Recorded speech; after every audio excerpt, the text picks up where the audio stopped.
Hello everyone, welcome to iPlus Training Solutions.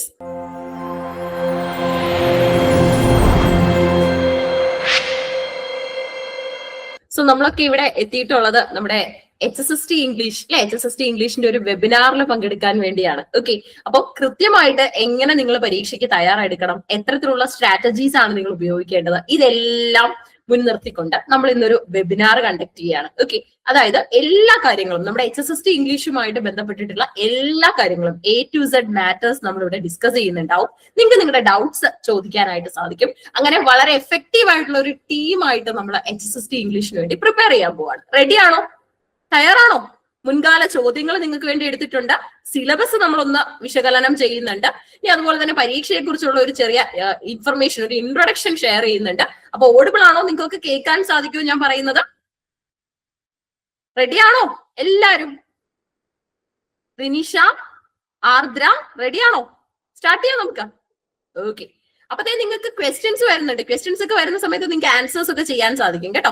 Comments ആയിട്ട് നിങ്ങൾക്ക് answers ഒക്കെ കൊടുക്കാൻ സാധിക്കും. നിങ്ങളുടെ ഡൗട്ട്സ് ഉള്ളതൊക്കെ ഷെയർ ചെയ്യാൻ സാധിക്കും. എല്ലാ കാര്യങ്ങളും നമ്മൾ ഇന്ന് എല്ലാ കാര്യങ്ങളും ഡിസ്ക്ലോസ് ചെയ്തുകൊണ്ടായിരിക്കും ശരിക്കും പറഞ്ഞാൽ നമ്മുടെ ഇന്നത്തെ ഈ ഒരു സെഷൻ മുന്നോട്ട് പോകുന്നത്. Okay fine. അപ്പൊ ഇന്ററാക്ട് ചെയ്യണം കേട്ടോ. അത് എല്ലാവരുടെയും ഭാഗത്തു നിന്ന് പറയാണ്, ഇന്ററാക്ട് ചെയ്യണം. അപ്പൊ സർവ്വം സജ്ജമായിട്ട് തന്നെയാണ് ഇന്നത്തെ സെഷൻ നമ്മൾ മുന്നോട്ട് കൊണ്ടുപോകുന്നത്. എല്ലാ കാര്യങ്ങളും നിങ്ങൾക്ക് ഇവിടെ മനസ്സിലാക്കി എടുക്കാനായിട്ട് സാധിക്കും. തുടക്കം തന്നെ നമ്മൾ അറിയേണ്ടത് നമ്മൾ എഴുതാൻ പോകുന്ന പരീക്ഷയുടെ കാറ്റഗറി നമ്പർ അല്ലെ. PSC നടത്തുന്ന ഈ പരീക്ഷയുടെ കാറ്റഗറി നമ്പർ ആണ് ആദ്യം നമ്മൾ അറിയേണ്ടത്. നോക്കിക്കേ, 710/2025. ഓക്കെ, 710/2025 ആണ് നമ്മുടെ കാറ്റഗറി നമ്പർ വരുന്നത്. അപ്പം എന്താ പറയാ, നോട്ടിഫിക്കേഷൻ എത്തിയിട്ടുണ്ട്. അപ്പൊ ഇനി കൃത്യമായിട്ട് നമ്മുടെ തയ്യാറെടുപ്പാണ് നമുക്ക് വേണ്ടത്. അപ്പൊ ഇനി പരീക്ഷയെ കുറിച്ച് നിങ്ങൾക്ക് അറിയാവുന്ന കാര്യങ്ങൾ തന്നെയാണ്. എന്നാലും നമ്മൾ ഒരു ഇൻട്രൊഡക്ഷൻ എന്ന നിലയിൽ നിങ്ങളുടെ സമയം ഒട്ടും കളയുന്നില്ല. പെട്ടെന്ന് തന്നെ നമ്മളൊരു വേഗ ഐഡിയ, അതായത് പരീക്ഷയെ കുറിച്ചുള്ള കാര്യങ്ങളെല്ലാം നിങ്ങൾക്ക് അറിയാം. എന്നാലും ലാസ്റ്റ് ഡേറ്റും സാലറി സ്കെയിലും പരീക്ഷയുടെ ടോട്ടൽ മാർക്കും ഒക്കെ അറിയാൻ ഒരു കൗതുകം കാണും അല്ലെ. അപ്പൊ അതെന്തായാലും നമുക്കൊന്ന് നോക്കിയാലോ? ഇന്ററാക്ട് ചെയ്തേ നോക്കാം. ഓക്കെ, സോ നോക്കിക്കോ, Kerala PSC teacher recruitment 2026. Name of the post വരുന്നത് higher secondary school teacher English junior കേട്ടോ. ജൂനിയർ സീനിയർ കാറ്റഗറി ആണെന്ന് നിങ്ങൾക്ക് അറിയാലോ. അപ്പൊ higher secondary school teacher English junior കാറ്റഗറിക്കാണ് നമ്മളൊക്കെ അപ്ലൈ ചെയ്യാനായിട്ട് പോകുന്നത്. പിന്നെ അറിയേണ്ട വേറൊരു കാര്യം എന്ന് പറയുന്നത്, ഹയർ സെക്കൻഡറിയിൽ നമുക്ക് നോക്കിക്കഴിഞ്ഞാൽ ഏറ്റവും കൂടുതൽ വേക്കൻസീസ് റിപ്പോർട്ട് ചെയ്യുന്നത് ഇംഗ്ലീഷ് ടീച്ചറിന്റെ പോസ്റ്റിന്. കാരണം എന്തെങ്കിലും ഉണ്ടോ? ആ ഒരു ടേംസിൽ നമ്മൾ എങ്ങനെയാ കൂടുതലും ലക്കി ആവുന്നതെന്ന് അറിയാവോ? കാരണം നമ്മുടെ എല്ലാ സ്ട്രീംസും എടുത്തു കഴിഞ്ഞാൽ, ഇപ്പൊ സയൻസ് എടുത്താലും കോമേഴ്സ് എടുത്താലും ഹ്യൂമാനിറ്റീസ് എടുത്താലും അവിടെ ഒക്കെ നമുക്ക് ഒഴിച്ചുകൂടാൻ സാധിക്കാത്തൊരു വിഷയമാണ് ഇംഗ്ലീഷ്. എന്നോട് എഗ്രി ചെയ്യുന്നുണ്ടോ? ശരിയാണോ ഞാൻ പറയുന്നത്? ഇംഗ്ലീഷ് അല്ലേ നമുക്ക് അവിടെ ഒഴിച്ചുകൂടാൻ സാധിക്കാത്തൊരു സബ്ജക്ട് എന്ന് പറയുന്നത്, അല്ലേ? അല്ലേ ആർദ്ര, റിനീഷ?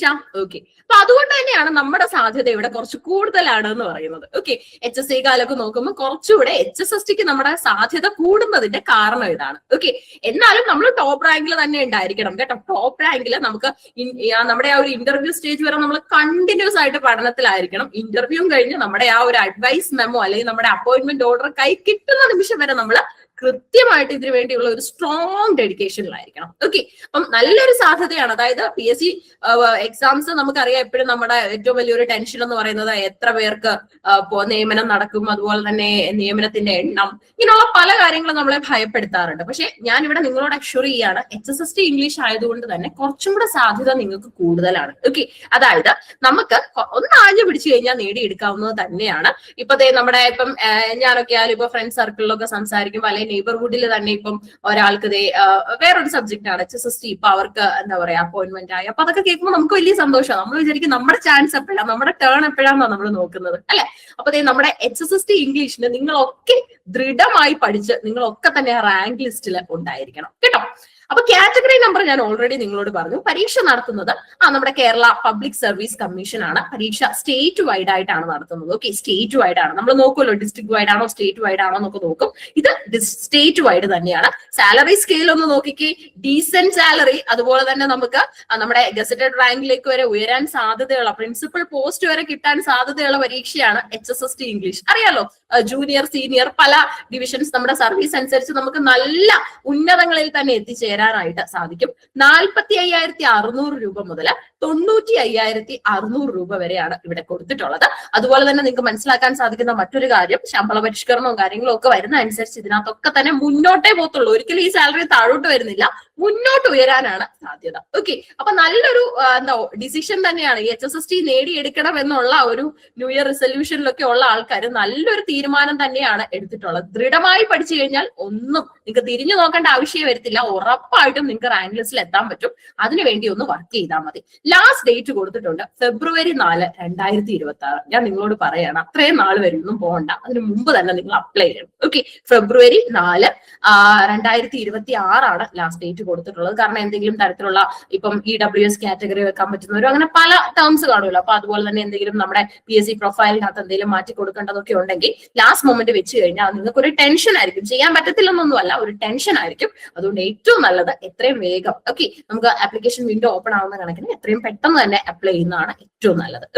ടോട്ടൽ മാർക്സ് വരുന്നത് 100 മാർക്കാണ്. PSC പരീക്ഷ ആയതുകൊണ്ട് തന്നെ നെഗറ്റീവ് മാർക്കൊക്കെ ഉണ്ട്. അതുകൊണ്ട് തന്നെ വളരെ ശ്രദ്ധയോടുകൂടി വേണം, നമ്മുടെ ഒരു ലൈഫ് ആണെന്നുള്ള തീരുമാനത്തിൽ തന്നെ വേണം നമ്മൾ ഓരോ ബബിളും കറപ്പിക്കാനായിട്ട്. പിന്നെ 1 മണിക്കൂർ 30 മിനിറ്റ് ആണ് പരീക്ഷ കണ്ടക്ട് ചെയ്യുന്നത്. HSA എഴുതിയവരാണോ നിങ്ങളൊക്കെ? HSA ഇംഗ്ലീഷ് എഴുതിയായിരുന്നോ? HSA ഇംഗ്ലീഷ് അപ്പൊ HSA ഇംഗ്ലീഷിന്റെ ഒക്കെ ക്വസ്റ്റ്യൻ പേപ്പർ ഇരിപ്പുണ്ടെങ്കിൽ കളയണ്ട. അതൊക്കെ നമുക്ക് ഇത് വർക്ക്ഔട്ട് ചെയ്യുന്ന കൂട്ടത്തിൽ ജസ്റ്റ് ഒന്ന് യൂസ് ചെയ്യാനൊക്കെ നല്ലതാണ് കേട്ടോ. ഇനി വേറെ അറിയേണ്ട ഒരു കാര്യം എന്ന് പറയുന്നത് കാൻഡിഡേറ്റ്സിന്റെ യോഗ്യത എന്താണ്, എന്ത് യോഗ്യതയുടെ ബേസിലാണ് നമ്മൾ ഇത് അപ്ലൈ ചെയ്യുന്നതെന്ന് അറിയണ്ടേ? മാസ്റ്റേഴ്സ് ഡിഗ്രി നമുക്ക് വേണം, നമ്മുടെ ഇംഗ്ലീഷിൽ തന്നെ.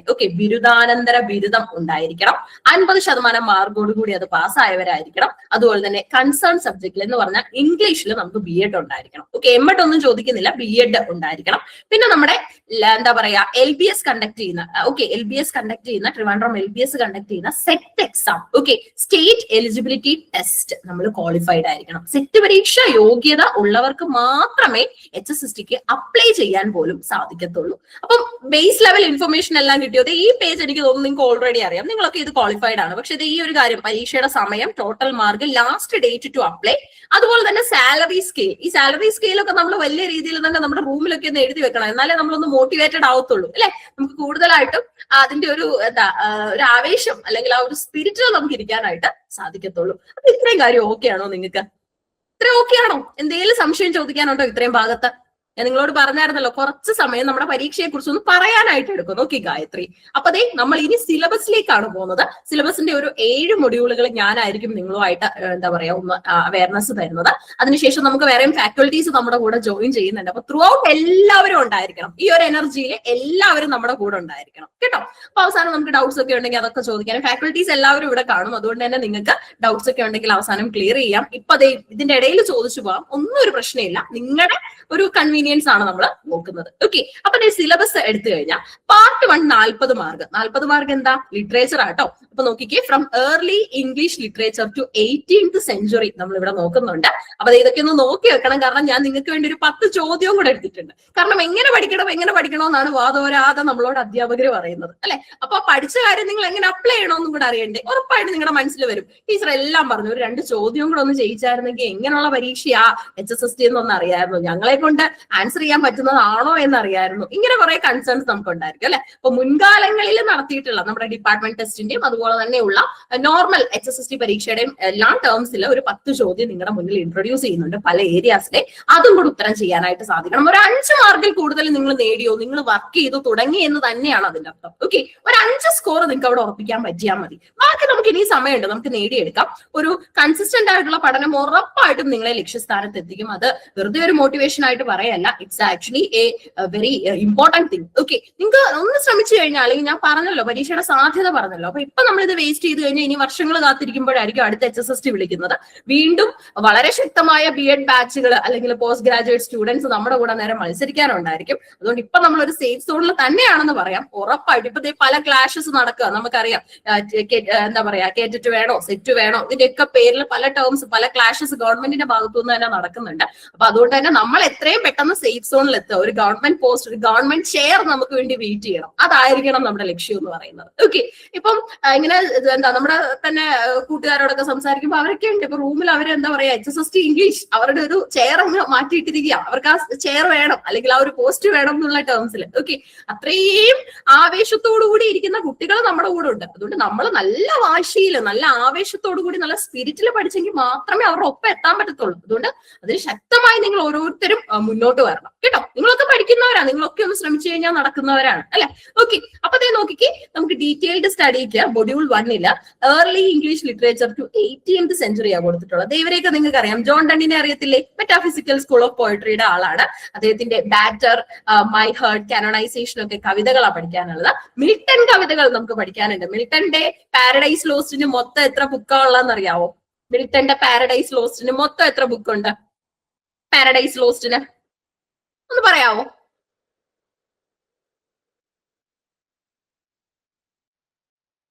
അത് പറയാൻ സാധിക്കുവോ? 12 ബുക്കുകളാണ് വരുന്നത് കേട്ടോ. 12 ബുക്കുകളാണ് നമുക്ക് വരുന്നത്. ഓക്കെ, എക്സാം നമുക്ക് എന്താ പറയാ, നമ്മുടെ ആ ഒരു ലാസ്റ്റ് ഡേറ്റ് ആപ്ലിക്കേഷനൊക്കെ ശേഷം ഒരുപാട് വൈകാതെ തന്നെ പ്രതീക്ഷിക്കാൻ സാധിക്കും. അതുകൊണ്ട് തന്നെ കൃത്യമായിട്ട് നമുക്കൊരു ലോങ് ഗ്യാപ്പ് ഒന്നും നമുക്കത് പറയാൻ പറ്റത്തില്ല. അതുകൊണ്ട് തന്നെ നിങ്ങൾ ഓരോ മാസവും കൃത്യമായിട്ട് പഠിച്ചെടുക്കേണ്ട കാര്യങ്ങൾ, നമുക്ക് കൃത്യമായിട്ടുള്ള സ്റ്റഡി പ്ലാൻ മെയിൻറ്റെയിൻ ചെയ്ത് തന്നെയാണ് പഠനം മുന്നോട്ട് പോകുന്നത്. എക്സാമിന് മുന്നേ നിങ്ങൾക്ക് റിവിഷൻ അടക്കം നടത്താനുള്ള ഒരു സമയം ക്രമീകരിച്ച് തന്നെയാണ് സ്റ്റഡി പ്ലാൻ വന്നിട്ടുള്ളത്. അതുകൊണ്ട് കൃത്യമായിട്ട് നിങ്ങൾക്ക് അത് ഇപ്പം കോർഡിനേറ്റേഴ്സ് ത്രൂ നമ്മൾ അധ്യാപകരോട് തന്നെ ചോദിക്കാൻ സാധിക്കും. ഇത്രയും പഠിക്കാൻ എത്ര സമയം എടുക്കണം? എനിക്ക് അറിയാവുന്ന ഏരിയ, നമ്മുടെ കുട്ടികൾ ചോദിക്കുന്ന സംശയങ്ങളാണ്. ടീച്ചറെ, ഈ പോയിട്രി എനിക്ക് വലിയ കുഴപ്പമില്ല, അതുകൊണ്ട് പോയിട്രി ഞാൻ പെട്ടെന്ന് അങ്ങ് പഠിച്ചു വിടട്ടെ, ബാക്കി ഞാൻ എനിക്ക് അറിയാത്ത ഏരിയ ക്രിറ്റിസിസോ, അപ്പൊ ഞാൻ അങ്ങോട്ട് കുറച്ച് കൂടുതൽ സമയം കൊടുക്കട്ടെ. കുട്ടികളുടെ കൺസേൺസാ, നമ്മൾ അതിനൊക്കെയുള്ള കൃത്യമായ മറുപടി കൊടുക്കാറുണ്ട്. ഓക്കെ, ക്രിറ്റിസിസം രാവിലെ പഠിച്ചാലാണോ വൈകിട്ട് പഠിച്ചാലാണോ തലയിൽ കയറുന്നത്? അപ്പൊ നമ്മൾ പറയും ക്രിറ്റിസിസം നിങ്ങൾ ഫ്രഷ് ആയിട്ട് ഇരിക്കുമ്പോൾ പഠിക്കണേ.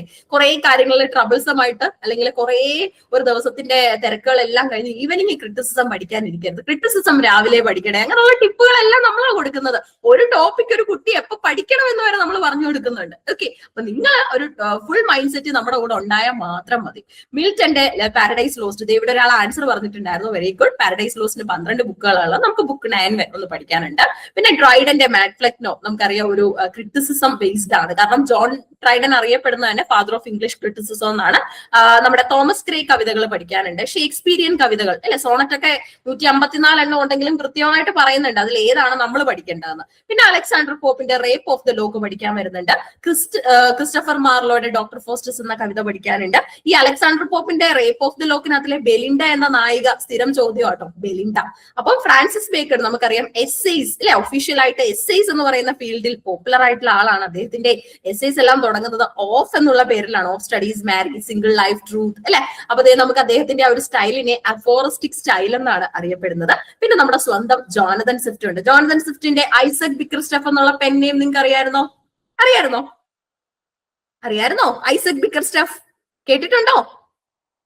അങ്ങനെ ഒരു പെൻ നെയിം ഉണ്ട് നമ്മുടെ സ്വിഫ്റ്റിന് കേട്ടോ. പിന്നെ ബേൺസ് കവിതകള്, ബ്ലേക്കിന്റെ കവിതകൾ പഠിക്കാൻ വരുന്നുണ്ട്. ബ്ലേക്കിന്റെ കവിതകള്. ഒപ്പം നമുക്ക് വരുന്നത് നമ്മുടെ മൊഡ്യൂൾ 2. ഓക്കെ, പോയിട്രിക്ക് ശേഷം പോയിട്രിയും ഡ്രാമയും അതിനകത്ത് വരുന്നുണ്ട് കേട്ടോ. ഇപ്പൊ 18th സെഞ്ചുറി വരെയുള്ള കാര്യങ്ങൾ കംപ്ലീറ്റ് ആയിട്ടാണ് നമ്മൾ നോക്കുന്നത്. പോയിട്രി മാത്രമല്ല, ഡ്രാമയും നമുക്ക് അവിടെ കാണാനായിട്ട് സാധിക്കും. ഇനി അടുത്തതായിട്ട് നമുക്ക് വരുന്നത് നമ്മുടെ നോൺ ഡീറ്റെയിൽഡ് സ്റ്റഡിയാണ്. ബിയോവുൾഫ് എന്ന് പറയുന്ന കവിത അറിയാവോ? ബിയോവുൾഫ് എഴുതിയ ആളാരാണെന്ന് പറയാമെങ്കിൽ ഇത് ഇപ്പൊ ഒരു റിവാർഡ് തരാം. ബിയോവുൾഫ് എഴുതിയത് ആരാ ബിയോവുൾഫ് എഴുതി? കുറച്ചുകൂടെ എനർജി ആവാം കേട്ടോ. അനീസ, ഗോപിക, ഷിനി, ഗായത്രി, റിനിഷ, ആർദ്ര, കുറച്ചുകൂടെ എനർജി. ഉത്തരം പറഞ്ഞാട്ടെ. ബിയോവുൾഫ് അനോണിമസ് എഴുതിയത് ആരാണെന്ന് ഇതുവരെ വെളിപ്പെട്ടിട്ടില്ല, അല്ലെങ്കിൽ അറിയില്ല. Very good Ardra. Unknown author, very good. Anonymous Anisa, very good, very good. Okay, anonymous ആണ്, വെരി ഗുഡ്. ഓക്കെ, ബാലൻസ് ഉണ്ട്. പിന്നെ പഠിക്കാൻ നമുക്ക് ജെഫ്രി ചോസറിന്റെ പ്രൊലോഗ് വരുന്നുണ്ട്, കാൻറ്റർബറി ടെയിൽസിന്റെ. കിഡിന്റെ സ്പാനിഷ് ട്രാജഡി പഠിക്കാനുണ്ട്. ഏറ്റവും ഇമ്പോർട്ടന്റ് ആയിട്ടുള്ള ഒരു ട്രാജഡിയാണ്. ആൻഡ് സ്പെൻസറിന്റെ എപ്പിതലാമിയൻ ഉണ്ട്. ആൻഡ്രൂ മാർവലിന്റെ ട്വിസ് കോയി മിസ്ട്രസ് ഉണ്ട്. ഒപ്പം തന്നെ നമുക്ക് വ്യത്യസ്തമായിട്ടുള്ള ഐഡിയാസ്, ഇപ്പൊ നമ്മുടെ Richard ഷെറിഡിന്റെ school for സ്കാൻഡല്, Thomas മൂറിന്റെ utopia എന്ന് പറഞ്ഞാൽ തന്നെ നമുക്കറിയാം ഇമാജിനറി വേൾഡാ. ഞാൻ കുട്ടികളോട് പറഞ്ഞു കൊടുക്കുന്നത് പൊതുവെ നമ്മുടെ മാവേലിയുടെ കേരളം ഉണ്ടല്ലോ, സങ്കല്പം ഉണ്ടല്ലോ. അപ്പൊ അതിനകത്ത് ഇങ്ങനല്ലേ, തിന്മകളൊന്നുമില്ല, എല്ലാവരും ഹാപ്പി ആയിട്ട് ഒരു തരത്തിലുള്ള വ്യത്യാസങ്ങളും ഇല്ലാതെ, എന്റെ പ്രോപ്പർട്ടി അവരുടെ പ്രോപ്പർട്ടി എന്നുള്ള ഡിസ്റ്റിങ്ഷൻ ഒന്നും ഇല്ലാതെ നമ്മൾ എല്ലാവരും എല്ലാ കാര്യങ്ങളും ഷെയർ ചെയ്ത് ജീവിച്ചൊരു കേരളം. ആ ഒരു പോയിന്റിൽ ഉട്ടോപ്യയെ കാണാൻ പറ്റും. അപ്പൊ അങ്ങനെ സങ്കല്പിക്കാനാണ് ഞാൻ ക്ലാസ്സിൽ പറയുന്നത്. ഉട്ടോപ്യ എന്ന് പറയുമ്പോൾ പറയും പെട്ടെന്ന് കേരളത്തിലെ കുറിച്ച് ഒന്ന് ആലോചിച്ച്, മാവേലിയുടെ കേരളം ആലോചിച്ച് എന്നുള്ള ടേംസാ പറയുന്നത്. അപ്പൊ ഇനി ഉട്ടോപ്യ പറയുമ്പോൾ നിങ്ങൾ അത് ഓർക്കുവോ? റിനീഷേ, ആർദ്രേ, ഗായത്രി, ഓർക്കുവോ? ഇങ്ങനെയൊക്കെയുള്ള ചില പൊടിക്കൈകൾ ഉപയോഗിക്കണം, എന്നാലേ പെട്ടെന്ന് പഠിച്ചെടുക്കാൻ പറ്റത്തുള്ളൂ കേട്ടോ. ഇനി ജോൺസ്, ഓക്കെ, നമ്മുടെ ഫീൽഡിങ്ങിന്റെ ടോം ജോൺസിന്റെ പമേല എപ്പിസ്റ്റോളറി നോവലാണ്. റോബിൻസൺ ക്രൂസോയുടെ വർക്ക്സ് പഠിക്കാൻ, റോബിൻസൺ ക്രൂസോ എന്ന് പറയുമ്പോൾ ഡാനിയൽ ഡെഫോയുടെ വർക്ക് ആണ്, അത് പഠിക്കാനുണ്ട്. ഇനി വീണ്ടും നമുക്ക് റൊമാൻറ്റിക് ആൻഡ് വിക്ടോറിയൻ കാലഘട്ടത്തിലേക്ക് പോയി കഴിഞ്ഞാൽ റൊമാൻറ്റിക് കാലഘട്ടത്തിന്റെ, റൊമാൻറ്റിക് പീരീഡിന്റെ മാനിഫെസ്റ്റോ എന്ന് തന്നെ അറിയപ്പെടുന്ന ഒരു ബുക്ക് ഉണ്ട്. പേരെന്താണെന്നറിയാവോ?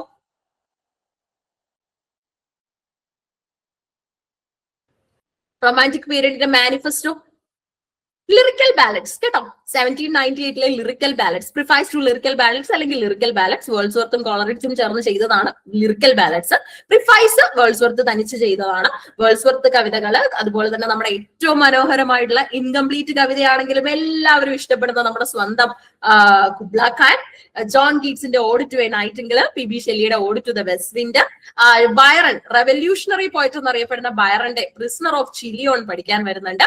പിന്നെ നമ്മുടെ Tennyson, Arnold, Browning, Hawkins, De Quincey, Charles Lamb, Wilde, ഇവരുടെയൊക്കെ മനോഹരമായ കവിതകളാണ് പഠിക്കാനുള്ളത്. പൈഡ് ബ്യൂട്ടി ആയിക്കോട്ടെ, ലോട്ടസ് ഈറ്റേഴ്സ് ആയിക്കോട്ടെ. ലോട്ടസ് ഈറ്റേഴ്സിന്റെ ലാൻഡിൽ ചെന്നിട്ട് തിരിച്ചു സ്വന്തം നാട്ടിലേക്ക് പോലും പോകാൻ ആഗ്രഹിക്കാത്ത, നമ്മൾ പറയുമല്ലോ എന്താ പറയാ, കൊച്ചി കണ്ടവന് അച്ചി വേണ്ട, കൊല്ലം കണ്ടവൻ ഇല്ലം വേണ്ട എന്നൊക്കെ നമ്മൾ പറയും. അതേ ടേംസാ, കൊല്ലം കണ്ടവൻ ഇല്ലം വേണ്ട എന്നുള്ള ടേംസാ ശരിക്കും ലോട്ടസ് ഈറ്റേഴ്സിൽ നടക്കുന്നത്, അല്ലെ? അതായത് അവിടെ വെച്ച് നമ്മൾ ചിന്തിക്കുകയാണ് ഈ പറയുന്ന പോലെ എന്താ നമുക്ക് ഇവിടെ കാണാൻ സാധിക്കുന്നത്, ആ ലോട്ടസ് ഈറ്റേഴ്സിന്റെ ലാൻഡിൽ ചെന്നിട്ട് ആ ലോട്ടസ് ഫ്രൂട്ട് എല്ലാം കഴിക്കുന്ന ആൾക്കാർക്ക് തിരിച്ചു പോകണമെന്നില്ല, അവരവിടെ അങ്ങ് അഡിക്റ്റഡ് ആയിട്ട് മാറുന്ന രീതിയാണ് നമുക്ക് കാണാൻ സാധിക്കുന്നത്. പിന്നെ മാത്യു അർണോൾഡ് അറിയപ്പെടുന്നത് തന്നെ നമ്മുടെ പോപ്പുലർ ക്രിട്ടിക് എന്ന നിലയിലാണ്. പിന്നെ ഡോവർ ബീച്ച്, അദ്ദേഹത്തിന്റെ സീ ഓഫ് ഫെയ്ത്ത് എന്ന് പറയുന്ന ഐഡിയ ഒക്കെ വരുന്ന കവിതയാണ്. മനോഹരമായി തന്നെ ഏറ്റവും നിങ്ങൾക്ക് അർത്ഥം മനസ്സിലാവുന്ന രീതിയിൽ തന്നെ നമ്മൾ പഠിപ്പിച്ചിട്ടുണ്ട്. ഓക്സ്ഫോർഡിൻ വെക്കേഷനൊക്കെ നമ്മുടെ യൂട്യൂബിൽ ചാനലിലോട്ട് പോയി കഴിഞ്ഞാൽ, അതായത് ഐപ്ലസിന്റെ PSCയുടെ ചാനൽ എടുത്തു കഴിഞ്ഞാൽ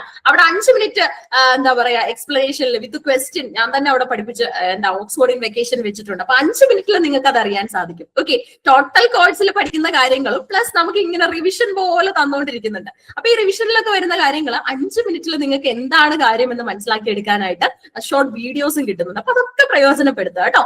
പിന്നെ നമുക്ക് വീണ്ടും വേൾഡ്സ്വർത്തിന്റെ പ്രിഫൈസ് ടു ലിറിക്കൽ ബാലൻസ്, ഇക്വാനോയുടെ ഇൻട്രസ്റ്റിംഗ് നറേറ്റീവ് എന്ന് പറയുന്ന മനോഹരമായിട്ടുള്ള ഒരു വർക്ക് പഠിക്കാനുണ്ട്. അതൊക്കെ പ്ലാറ്റ്ഫോമിൽ എത്രയും ഞങ്ങളെ കൊണ്ട് സാധിക്കുന്നതിന്റെ മാക്സിമം ടേംസിലാണ് പഠിപ്പിച്ചിട്ടുള്ളത്. പിന്നെ ഒരു കോഴ്സ് എടുത്തു കഴിഞ്ഞാൽ അല്ലെങ്കിൽ ഒരു എന്താ പറയാ ടോപ്പിക് എടുത്തു കഴിഞ്ഞാൽ നമ്മൾ കൊടുക്കുന്ന അഷുറൻസ് എന്ന് പറയുന്നത്, നിങ്ങൾ ഏത് വർക്ക് വേണമെങ്കിലും എടുത്തു നോക്കിക്കോ, അതിനകത്ത് ഇൻട്രൊഡക്ഷൻ ഉണ്ടായിരിക്കും. എഴുത്തുകാരനെ കുറിച്ചുള്ള 10 പേജൊന്നും നിങ്ങൾക്ക് അവിടെ കാണാൻ സാധിക്കില്ല, വളരെ ചുരുക്കത്തിലായിരിക്കും പ്രൊവൈഡ് ചെയ്തിട്ടുണ്ടാവുക. വേണ്ട കാര്യങ്ങൾ, അവാർഡുകൾ കിട്ടിയിട്ടുണ്ടെങ്കിൽ ഉറപ്പായിട്ടും അത് പരാമർശിച്ചിട്ടുണ്ടാവും. നോബൽ സമ്മാനം നേടിയ ആളാണെങ്കിൽ അത് പറഞ്ഞു തന്നെയാണ് നമ്മുടെ ക്ലാസ്സിൽ മുന്നോട്ട് പോകുന്നത്. പിന്നെ ഒരു വർക്ക് എടുത്ത് പഠിക്കുമ്പോൾ അതിന്റെ social context, historical context, cultural context, ഇത്രയും മതി. സോഷ്യൽ, ഹിസ്റ്റോറിക്കൽ, കൾച്ചറൽ കോണ്ടെക്സ്റ്റ് പഠിച്ചു വെക്കണം. അതായത് പണ്ടത്തെ ഒരു സ്ട്രാറ്റജി ആയിരുന്നു നമ്മൾ സമ്മറി അറിഞ്ഞു വെക്കണമെന്ന്. ഇവിടെ നമ്മുടെ കോഴ്സിൽ വന്നു കഴിഞ്ഞാൽ സമ്മറി ഏറ്റവും അവസാനമാണ്, അങ്ങനെ പഠിച്ചിട്ടേ കാര്യമുള്ളൂ, അല്ലെ? പിന്നെ അതുപോലെ തന്നെ എപ്പോഴും എല്ലാ ഈ 40-30 പേജുള്ള നോട്ടൊന്നും എപ്പോഴും എടുത്ത് വായിക്കേണ്ട ആവശ്യം നിങ്ങൾക്ക് വരുന്നില്ല. കാരണം വൺസ് നിങ്ങൾ ഈ നോട്ടൊന്ന് വായിച്ചു കഴിഞ്ഞാൽ സ്റ്റോറി ഇൻ ക്യാപ്സ്യൂൾ ഫോം എന്ന് പറയുന്ന ഒരു രീതി നമ്മുടെ പ്ലാറ്റ്ഫോമിലുണ്ട്. ഈ സ്റ്റോറി ഇൻ ക്യാപ്സ്യൂൾ ഫോം എടുത്ത് വായിച്ചു കഴിഞ്ഞാൽ ഒരു 10 മിനിറ്റില് അല്ലെങ്കിൽ ഒരു 5 മിനിറ്റില് ആ വർക്കിനെ കുറിച്ചുള്ള കംപ്ലീറ്റ് ഐഡിയ നിങ്ങൾക്ക് കിട്ടുന്നതാണ്. ഓക്കെ, ആ ഒരു പാറ്റേണും നിങ്ങൾക്ക് ഫോളോ ചെയ്യാം. പിന്നെ ചെഞ്ചി, Frankenstein, wuthering heights, Oliver Twist, Tess of the Urbervilles, അല്ലെ? നമ്മുടെ ടെസ് എന്ന പാവം പെൺകുട്ടിയുടെ കഥ പറയുന്ന ടെസ് ഓഫ് ദ യൂബർവിൽസ്, അത് തോമസ് ഹാഡിയുടെ വർക്ക് ആണ്. തോമസ് ഹാഡി അറിയപ്പെടുന്നത് തന്നെ വെസെക്സ് നോവലുകൾ എഴുതി പോപ്പുലർ ആയിട്ടുള്ള ആള് എന്നുള്ള പേരിലാണ്. പിന്നെ നമ്മുടെ സ്വന്തം ജെയിൻ ഓസ്റ്റിൻ. ജെയിൻ ഓസ്റ്റിൻ എന്തെങ്കിലും ടൈറ്റിൽ ഉള്ളതായിട്ട് അറിയാവോ? ജെയിൻ ഓസ്റ്റിൻ എന്തെങ്കിലും ടൈറ്റിൽ ഉണ്ടോ ജെയിൻ ഓസ്റ്റിന്? She's actually known as the mother of domestic novels. ആണോ? ഡൊമസ്റ്റിക് നോവൽസിന്റെ മദർ എന്നല്ലേ അറിയപ്പെടുന്നത്? മദർ ഓഫ് ഡൊമസ്റ്റിക് നോവൽസ് അല്ലേ? ഓക്കെ, സോ ജെയിൻ ഓസ്റ്റിൻ, അതുപോലെ തന്നെ നമ്മുടെ വാൾട്ടർ സ്കോട്ട്. ഓക്കെ, വാൾട്ടർ സ്കോട്ടിന്റെ ഇവാൻഹോ പഠിക്കാനുണ്ട്. മൊഡ്യൂൾ 5 എടുത്തു കഴിഞ്ഞാൽ 20th സെഞ്ചുറി ബ്രിട്ടീഷ് ലിറ്ററേച്ചർ കുറച്ചുകൂടെ എളുപ്പമാണ്. നമ്മുടെ WB ഈറ്റ്സിന്റെ second coming, sailing to Byzantium, അതായത് ഈറ്റ്സ് അറിയപ്പെടുന്ന തന്നെ ഐറിഷ് കെൽറ്റിക് റിവൈവലിന്റെയും അബായ് തിയേറ്ററിന്റെ ഒക്കെ ഫൗണ്ടർ ആയിട്ടാണ്. TS എലീറ്റിന്റെ സ്വന്തം 1922 പബ്ലിഷ് ചെയ്ത, ഏത് ലിറ്ററേച്ചർ സ്റ്റുഡന്റിനോട് ഏത് ഉറക്കത്തിൽ ചോദിച്ചാലും പറയുന്ന വർഷമാണ്, അല്ലെ? വേസ്റ്റ്ലൻഡ് പബ്ലിഷ് ചെയ്ത വർഷം 1922, ദ ഗ്രേസ്ലൻഡ്. 5 പാർട്ടുള്ള ഒരു കവിതയാണ്. നമ്മുടെ മഹാഭാരതത്തിൽ നിന്നുള്ള ഓം ശാന്തി എന്നുള്ള വാക്കൊക്കെ അവിടെ യൂസ് ചെയ്തിട്ടുണ്ട്. പിന്നെ അതുപോലെ തന്നെ നമുക്ക് മനസ്സിലാക്കാൻ സാധിക്കുന്ന W.H. ഓഡന്റെ ഡിലൻ തോമസിന്റെ പോം ഇൻ ഒക്ടോബർ, അതുപോലെ തന്നെ കേരളത്തിൽ നിന്നും ഒരു കൺഫെഷണൽ പോയിറ്റ് ഉണ്ട്, അങ്ങ് അമേരിക്കയിൽ നിന്നും ഒരു കൺഫെഷണൽ പോയിറ്റ് ഉണ്ട്. കേരളത്തിലെ കൺഫെഷണൽ പോയിറ്റ് മറ്റാരും അല്ല, നമ്മുടെ സ്വന്തം കമലാദാസ് ആണ്. അമേരിക്കയിൽ നിന്നുള്ള കൺഫെഷണൽ പോയിറ്റ് ആരാണെന്ന് ചോദിച്ചാൽ നമ്മുടെ സ്വന്തം സിൽവിയ പ്ലാത്ത് ആണ്. ഡാഡി എന്ന കവിതയൊക്കെ എഴുതിയിട്ടുണ്ട്. ജീവിതവുമായി ബന്ധപ്പെട്ട് എഴുതുന്നത് കൊണ്ടാണ് ഇവരെ നമ്മൾ കൺഫെഷണൽ പോയിറ്റ്സ് എന്ന് വിളിക്കുന്നത്. പിന്നെ നമ്മുടെ church going, Anne Hathaway, thought fox, on the move, Pygmalion അല്ലെ, നമ്മുടെ എലീസ ഡൂലിറ്റിൽ എന്ന് പറയുന്ന കഥാപാത്രം വരുന്ന വർക്കാണ്. Murder in the cathedral, play boy of the western world, Samuel ബെക്കറ്റിന്റെ അബ്സോർഡിസം മിക്സ് ചെയ്തിട്ടുള്ള വെയിറ്റിംഗ് ഫോർ ഗോദോ, ഹറോൾഡ് പിന്ററിന്റെ സ്വന്തം വർക്കായ ബർത്ത്ഡേ പാർട്ടി, അതുപോലെ തന്നെ T.S. എലീറ്റിന്റെ എസ്സേ ആയിട്ടുള്ള tradition and individual talent, Virginia വൂൾഫിന്റെ മോഡേൺ ഫിക്ഷൻ, ഇതൊക്കെ വളരെ ഗംഭീരമായി തന്നെ നമ്മൾ അവിടെ പഠിച്ചു പോകുന്നുണ്ട്. ഓക്കെ, അപ്പൊ ഇതൊക്കെ ഞാൻ അഷ്വർ ചെയ്ത് തന്നെ നിങ്ങളോട് പറയാം. ഇവിടുന്ന് എന്ത് ചോദ്യം ചോദിച്ചാലും നിങ്ങളുടെ മാർക്ക് പോകത്തില്ല. ആ രീതിയിൽ തന്നെയാണ് നമ്മൾ തയ്യാറെടുക്കുന്നത്. ഓക്കെ, ക്വസ്റ്റ്യൻസ് ചെയ്യണം, ക്വസ്റ്റ്യൻസ് ചെയ്ത് തന്നെ പോകണം. കാരണം നമ്മുടെ ആയിട്ട് ഡൗട്ട് ചോദിക്കുന്ന കുട്ടികളോട് നമ്മൾ ചോദിക്കുന്നതാണ്. ഡൗട്ട് ഒരു കേസ് ചോദിക്കും, ആ ക്വസ്റ്റ്യൻ വർക്ക്ഔട്ട് ചെയ്തായിരുന്നോ, 10 ചോദ്യം കൊടുത്തിട്ടുണ്ടല്ലോ, അത് വർക്ക്ഔട്ട് ചെയ്തോ. അപ്പൊ ഒരു സെക്ഷനിൽ നിന്നാണ് നിങ്ങൾക്ക് 10 ചോദ്യം കിട്ടുന്നതെന്ന് ഓർക്കണം. അപ്പൊ ഇവിടെ തന്നെ ഈ 5ാമത്തെ മൊഡ്യൂളിനകത്ത് 16 സെക്ഷൻ വരുന്നുണ്ട്. 10 ചോദ്യം വെച്ച് എത്ര എണ്ണം കിട്ടിയെന്ന് നോക്കി. അത്രയും ചോദ്യം കവർ ചെയ്താ നമ്മൾ പോകുന്നത്. പിന്നെ നമ്മുടെ കോഴ്സിന്റെ താഴോട്ട് വന്നു കഴിഞ്ഞാൽ PYQ ഡിസ്കഷൻ വീഡിയോസ് ഉണ്ട്. ആ വീഡിയോ മാക്സിമം കാണുക. ഓക്കെ, PYQ ഡിസ്കഷൻ വീഡിയോസ് പ്രയോജനപ്പെടുത്തുക. മുൻകാല ചോദ്യങ്ങളും എക്സ്പെക്ടഡ് ക്വസ്റ്റ്യൻസും മാത്രം അവിടെ ഉൾപ്പെട്ടിട്ടുള്ളത്. മൊഡ്യൂൾ 6 എടുത്തു കഴിഞ്ഞാൽ FR ലീവിസിന്റെ ഗ്രേറ്റ് ട്രഡീഷൻ, ജോസഫ് കോൺറാഡ്, അതായത് നമ്മുടെ എന്താ പറയാ വോയേജ് ബേസ്ഡ്, അതായത് കടൽ മാർഗമുള്ള യാത്രകളാണ് വോയേജ് എന്നറിയപ്പെടുന്നത്. വോയേജ് ബേസ്ഡ് ആയിട്ടുള്ള വർക്ക് എഴുതുന്ന ആളാണ് ജോസഫ് കോൺറാഡ്. വിർജീനിയ വൂൾഫിന്റെ മിസ്സസ് ഡാലവേ ഉണ്ട്. ജെയിംസ് ജോയ്സിന്റെ portrait of the artist as a young man ഉണ്ട്. ജോർജ് ഓർവെലിന്റെ 1984 ഉണ്ട്. നമ്മുടെ ഫൗൾസിന്റെ ഫ്രഞ്ച് ലെഫ്റ്റനൻറ്റ്സ് വിമൻ എന്ന് പറയുന്ന വർക്കും കാണാനായിട്ട് സാധിക്കും. ഏഞ്ചല കാർട്ടറിന്റെ നൈറ്റ് അറ്റ് ദ സർക്കസ്, അതായത് മനോഹരമായ ഒരു വർക്കാണ്. ചർച്ചിലിന്റെ ടോപ്പ് ഗേൾസിനെയും പഠിക്കുന്നുണ്ട്. ഓക്കെ, അപ്പൊ ഇതാണ് 6 മൊഡ്യൂൾ എന്ന് പറയുന്നത്. ഈ മൊഡ്യൂൾ നിങ്ങൾക്ക് കിട്ടും, ഈസി ആയിട്ട് കിട്ടും. നമ്മുടെ എന്താ പറയാ പ്ലാറ്റ്ഫോമിലുണ്ട്. ഇതൊന്നും അല്ലെങ്കിൽ നമ്മുടെ ഗൂഗിളിൽ നിന്ന് തന്നെ PSCയുടെ HSSTയുടെ സിലബസ് ഒന്ന് ഡൗൺലോഡ് ചെയ്താൽ മതി. ഇംഗ്ലീഷിന്റെ ഇത് ലഭിക്കും. ഈസി ആയിട്ട് തന്നെ സിലബസ് കിട്ടും. സിലബസിന്റെ ഒരു പ്രിന്റ് ഔട്ട് കയ്യിൽ വെക്കണമെന്ന് തന്നെയാണ് ഞാൻ പറയുന്നത്. കാരണം നിങ്ങൾക്ക് അപ്പൊ പഠിച്ചതാണോ എന്ന് ടിക്ക് ചെയ്യാം. MCQ ചെയ്തതാണെങ്കിൽ സൈഡിലോട്ട് MCQ എന്നൊന്ന് എഴുതിയിടുക. എത്ര PYQ നിങ്ങൾക്ക് അവിടുന്ന് കണ്ടെത്താൻ സാധിച്ചു എന്ന് നോക്കുക. കൃത്യമായിട്ട് നിങ്ങൾ ഇനിഷ്യേറ്റീവ് എടുക്കുക. ഓക്കെ, നമ്മുടെ പഠനമാണ്, നമ്മളാണ് പരീക്ഷയ്ക്ക് പോകുന്നത്, നമ്മൾ ഒറ്റയ്ക്കാണ് പരീക്ഷ എഴുതുന്നതെന്നുള്ള ബോധ്യം വേണം. അതുകൊണ്ട് കൃത്യമായിട്ട് തയ്യാറെടുക്കുക. ഒരു സിലബസ് ഒക്കെ ഡൗൺലോഡ് ചെയ്ത് വേണ്ട കാര്യങ്ങൾ ടിക്ക് ചെയ്ത് മെയിൻറ്റെയിൻ ചെയ്ത് തന്നെ പോകാനായിട്ട് ശ്രമിക്കണം. രവീന്ദ്രനാഥ ടാഗോർ നമുക്കറിയാം, നോബൽ സമ്മാനം അല്ലെ, first non European to receive the Nobel prize, Nobel laureate ആണ്. ഗീതാഞ്ജലി എന്ന് പറയുന്ന വർക്കിനാണ് നോബൽ കിട്ടിയത്. അപ്പൊ ഗീതാഞ്ജലിയുടെ 1 മുതൽ 20 വരെയുള്ള പാട്ടുകൾ, സോങ്സ് നമുക്ക് പഠിക്കാനുണ്ട്. അറബിന്ദോയുടെ ട്രാൻസ് ഓഫ് വെയിറ്റിംഗ് ഉണ്ട്. കൊറോമാൻഡൽ ഫിഷേഴ്സ് നൈഡുവിന്റെ ആണ് ഒരു എന്താ പറയാ ഐലൻഡ് കമ്മ്യൂണിറ്റിയെ കുറിച്ചൊക്കെയാണ് പറയുന്നത്, ഫിഷർമാൻ കമ്മ്യൂണിറ്റി. കമലാദാസിന്റെ സ്വന്തം മൈ ഗ്രാൻഡ് മദേഴ്സ് ഹൗസും ഫ്രീക്സും അല്ലെ. കമലാദാസ് പറയുകയാണ്, ഞാൻ ഇനി മുതൽ എന്റെ ബ്രദറിന്റെയും ഹസ്ബൻഡിന്റെയും വേഷമൊക്കെ ആയിരിക്കും ധരിക്കുന്നത്. I will be just like a man എന്നുള്ള രീതിയിൽ. എന്നാ എനിക്ക് ഫ്രീഡം കിട്ടുമെന്ന് ഞാനൊന്ന് നോക്കട്ടെ എന്നൊക്കെയാണ് ഫ്രീക്സിനകത്ത് നമ്മളോട് പറയുന്നത്. ഇനി നമ്മുടെ നിസി മിസിക്കലിന്റെ ബാക്ക്ഗ്രൗണ്ട് കാഷ്വലിയും AK രാമാനുജൻ അല്ലെ, is there an Indian way of writing എന്ന എസ്സേ ഒക്കെ എഴുതിയ ആളാണ്. അദ്ദേഹത്തിന്റെ റിവറും സ്ട്രൈഡേഴ്സും നമുക്ക് പഠിക്കാനുണ്ട്. ഗിരീഷ് കർണാടിനെ അറിയാത്തവർ ആരാണ് അല്ലെ, നമ്മുടെ സ്വന്തം Girish Karnad. Okay, Girish Karnad Indian writer തന്നെയാണ്. സോ അദ്ദേഹത്തിന്റെ നാഗമണ്ഡല, ഒപ്പം തന്നെ മഞ്ജുള പത്മനാഭന്റെ ഹാർവസ്റ്റ് എന്ന് പറയുന്ന വർക്ക്, മഹേഷ് ദത്താടിയുടെ ഏറ്റവും ഇൻട്രസ്റ്റിംഗ് ആയിട്ടുള്ള ജയിലാലും രത്നയും ഒക്കെ വരുന്ന നമ്മുടെ അമൃത്ലാൽ പരേക്കർ എന്ന് പറയുന്ന പാട്രിയോട്ടിക് ഒക്കെ വരുന്ന വർക്കാണ് ഡാൻസ് ലൈക്ക് എ മാൻ. മനോഹരമായി തന്നെയാണ് പഠിപ്പിച്ചിട്ടുള്ളത്. കഥയറിയാം, ഹിസ്റ്റോറിക്കൽ സോഷ്യൽ പൊളിറ്റിക്കൽ കോണ്ടെക്സ്റ്റ് നിങ്ങൾക്ക് അവിടുന്ന് കാണാനായിട്ട് സാധിക്കും. നോട്ട് ഓരോ ടൈറ്റിൽസും കൊടുത്താൽ പോയിട്ടുള്ളത്. നമ്മുടെ കോഴ്സിലുള്ളവർക്ക് അറിയാം, ഓരോ ടൈറ്റിൽസിന്റെ അണ്ടറിലാണ് പോയിട്ടുള്ളത്. അതുകൊണ്ട് തന്നെ ഒരു ബോർഡോ ഇല്ലാതെ ഓരോ ഹെഡിങ്ങിന്റെയും താഴെ വരുന്ന കാര്യങ്ങൾ പഠിക്കാൻ പറ്റും. കുഞ്ഞുണ്ണി രാജയുടെ തിയറി ഓഫ് ധ്വനിയും നമ്മൾ അവിടെ പഠിച്ചു പോകുന്നുണ്ട്. ഓക്കെ, അപ്പൊ ഈ ഒരു പാറ്റേൺ ആണ് അവിടെ ഫോളോ ചെയ്യുന്നത്. അപ്പൊ ഒരു ഐഡിയ കിട്ടിയോ? എന്താണ് ഈ 7 മൊഡ്യൂൾ എന്ന് കിട്ടിയോ? കഴിഞ്ഞിട്ടില്ല കേട്ടോ, നമ്മുടെ ഫാക്കൽറ്റീസ് ഇനിയും വെയിറ്റിംഗ് ആ. അവർ റിമൈനിങ് ആയിട്ടുള്ള മൊഡ്യൂൾസ് നിങ്ങളുമായിട്ട് ഷെയർ ചെയ്യുന്നുണ്ടാവും. Okay, share. അപ്പൊ നമുക്ക് ഇനി കുറച്ച് ചോദ്യങ്ങൾ ചെയ്താലോ?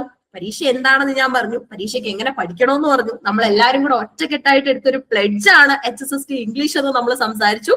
ഇനി കുറച്ച് ചോദ്യങ്ങൾ വേണ്ടേ? 10 ചോദ്യം ഒന്ന് ചെയ്താലോ? നിങ്ങൾ പറഞ്ഞാലേ ചോദ്യം തരത്തുള്ളൂ. ഓക്കെ ആണോ? ചോദ്യം വേണോ? ചോദ്യം വേണോ? എനിക്ക് തോന്നുന്നു ഇവിടെ ഉള്ളത് നല്ലൊരു ശതമാനം ആൾക്കാരും വെയിറ്റ് ചെയ്യുന്ന സെക്ഷൻ ഇതാണ്, ക്വസ്റ്റ്യൻസ് അല്ലെ. ക്വസ്റ്റ്യൻസ്. ഓക്കെ, റിനീഷ, ആർദ്ര. അപ്പൊ ചോദ്യം തരാം. ഓക്കെ, ഗായത്രി, ചോദ്യം തരാം, ഉത്തരം എനിക്ക് വേണം. തരുമോ? നോക്കാം. ഓക്കെ അനീഷ, ഓക്കെ അനീസ അല്ലെ, ശരി. Harold Pinter's play are usually associated with the theatre of. ഈ ഹറോൾഡ് പിന്ററിന്റെ പ്ലേസ് ഒക്കെ ഏത് തിയേറ്ററുമായിട്ടാണ് അസോസിയേറ്റ് ചെയ്തിട്ടുള്ളത്? എലിസബത്തിന് ഏജ് ആണോ, അബ്സ്വേർഡ് ആണോ, അബായ് തിയേറ്റർ, അതായത് നമ്മുടെ ഐറിഷ് തിയേറ്റർ ആണ് അബായ് കേട്ടോ, ഇന്റലക്ച്വൽ തിയേറ്റർ ആണോ? അബ്സ്വേർഡ്, അതുപോലെ തന്നെ ബി ഓപ്ഷൻ. അപ്പൊ അബ്സ്വേർഡ് ആണെന്ന് തോന്നുന്നു എല്ലാരും പറയുന്നത്. എല്ലാരും ഒന്നും ആൻസേഴ്സ് പറഞ്ഞിട്ടില്ലല്ലോ. നമ്മുടെ ക്ലാസ്സിൽ നല്ല സ്ട്രെങ്ത് ഉണ്ട്, പക്ഷെ ആൻസേഴ്സിൽ അത്രയും സ്ട്രെങ്ത് എത്തുന്നില്ല. ഓക്കെ, അപ്പൊ ശരി, ഉത്തരം നിങ്ങൾക്ക് വേണം അല്ലെ? നിങ്ങൾ ഉത്തരമാണ് വെയിറ്റ് ചെയ്യുന്നത്. Very good, very good. The right answer is absurd. Okay, HSST ഇംഗ്ലീഷിന്റെ മുൻകാലങ്ങളിലെ ചോദ്യങ്ങളിൽ ഒരെണ്ണമാണ് നിങ്ങൾ ശരിയാക്കിയത്. Very good. Okay, very good. അപ്പൊ നമുക്ക് ഇനി നോക്കാം. അടുത്ത ചോദ്യം വേണോ? ഒരു ചോദ്യം മതിയോ? ഒന്നുകൂടെ വേണോ? ഇനി ഒരു 9 എണ്ണമാണ് നമ്മുടെ സ്റ്റോക്ക് ലിസ്റ്റിലുള്ളത്. ഓക്കെ, ശരി. ചോദ്യം നിങ്ങൾക്ക് നോട്ട് ചെയ്യാം, സ്ക്രീൻഷോട്ട്സ് എടുക്കാം. ശരി. What is the original title of the portrait of the artist as a young man? Portrait of the artist as a young മാൻ എന്ന് പറയുന്ന വർക്കിന്റെ ശരിക്കുള്ള ഒറിജിനൽ ടൈറ്റിൽ എന്തായിരുന്നു? സ്റ്റീഫൻ ഹീറോ എന്നാണോ, സ്റ്റീഫൻ ഡെഡലസ് എന്നാണോ, സ്റ്റീഫൻ സ്പെൻഡർ എന്നാണോ, അതോ എഡ്മണ്ട് ബോണ്ട് എന്നാണോ? എന്താ വരുന്നത്? അറിയാവോ? Yes, Stephen Hero is the right answer കേട്ടോ. സ്റ്റീഫൻ ഹീറോ എന്നുള്ളതാണ് ശരി ഉത്തരം. Stephen Hero. ഓക്കെ, ശരി, സ്റ്റീഫൻ ഹീറോ ആണ് റൈറ്റ് ആൻസർ വരുന്നത്. എത്ര പേര് ശരിയാക്കി? എത്ര പേര് ശരിയാക്കി? Okay, fine, very good. Next one, ഈ മൂന്നാമത്തെ ചോദ്യമാണ്. HSST ഇംഗ്ലീഷിന്റെ പ്രീവിയസ് ഇയർ ക്വസ്റ്റ്യൻ ആണ്. സ്ക്രീനിൽ നിങ്ങൾക്ക് ഉണ്ട്. Name the playwright who tells his audience. ആ പ്ലേ റൈറ്റ് പറഞ്ഞ വേർഡ്സ് ശ്രദ്ധിച്ചോണേ. I must warn my readers that my attacks are directed against themselves, not against my stage figures. Okay, ഞാൻ എന്റെ റീഡേഴ്സിനെ warn ചെയ്യാണ്. ഞാൻ പറഞ്ഞിട്ടുള്ള ഈ അറ്റാക്സ് ഒക്കെ ഉണ്ടല്ലോ, അത് നിങ്ങൾക്കെതിരെയുള്ളതാണ്, അല്ലെങ്കിൽ നിങ്ങളെ വിരൽ ചൂണ്ടിയുള്ളതാണ്. എന്റെ സ്റ്റേജ് ഫിഗേഴ്സിനെ അല്ല, എന്റെ ക്യാരക്ടേഴ്സിൽ മാത്രം ലിമിറ്റ് ചെയ്യുന്ന ഡയലോഗ് എക്സ്ചേഞ്ച് അല്ല ഞാൻ നടത്തിയിട്ടുള്ളത്. ഞാൻ പറയുന്ന, എന്റെ കഥാപാത്രങ്ങൾ പറയുന്ന ഓരോ വാക്കുകളും നിങ്ങളുടെ ഹൃദയത്തെ ആയിരിക്കും ടച്ച് ചെയ്യുക, നിങ്ങളുടെ ലൈഫിനെ ആയിരിക്കും ടച്ച് ചെയ്യുക എന്ന് പറഞ്ഞ പ്ലേ റൈറ്റ് ആരാണ്? ബെക്കറ്റ് ആണോ, എഡ്വേർഡ് ബോണ്ട് ആണോ, നമ്മുടെ GB ഷോ ആണോ, അതോ JM സിഞ്ച് ആണോ? ആരായിരിക്കും?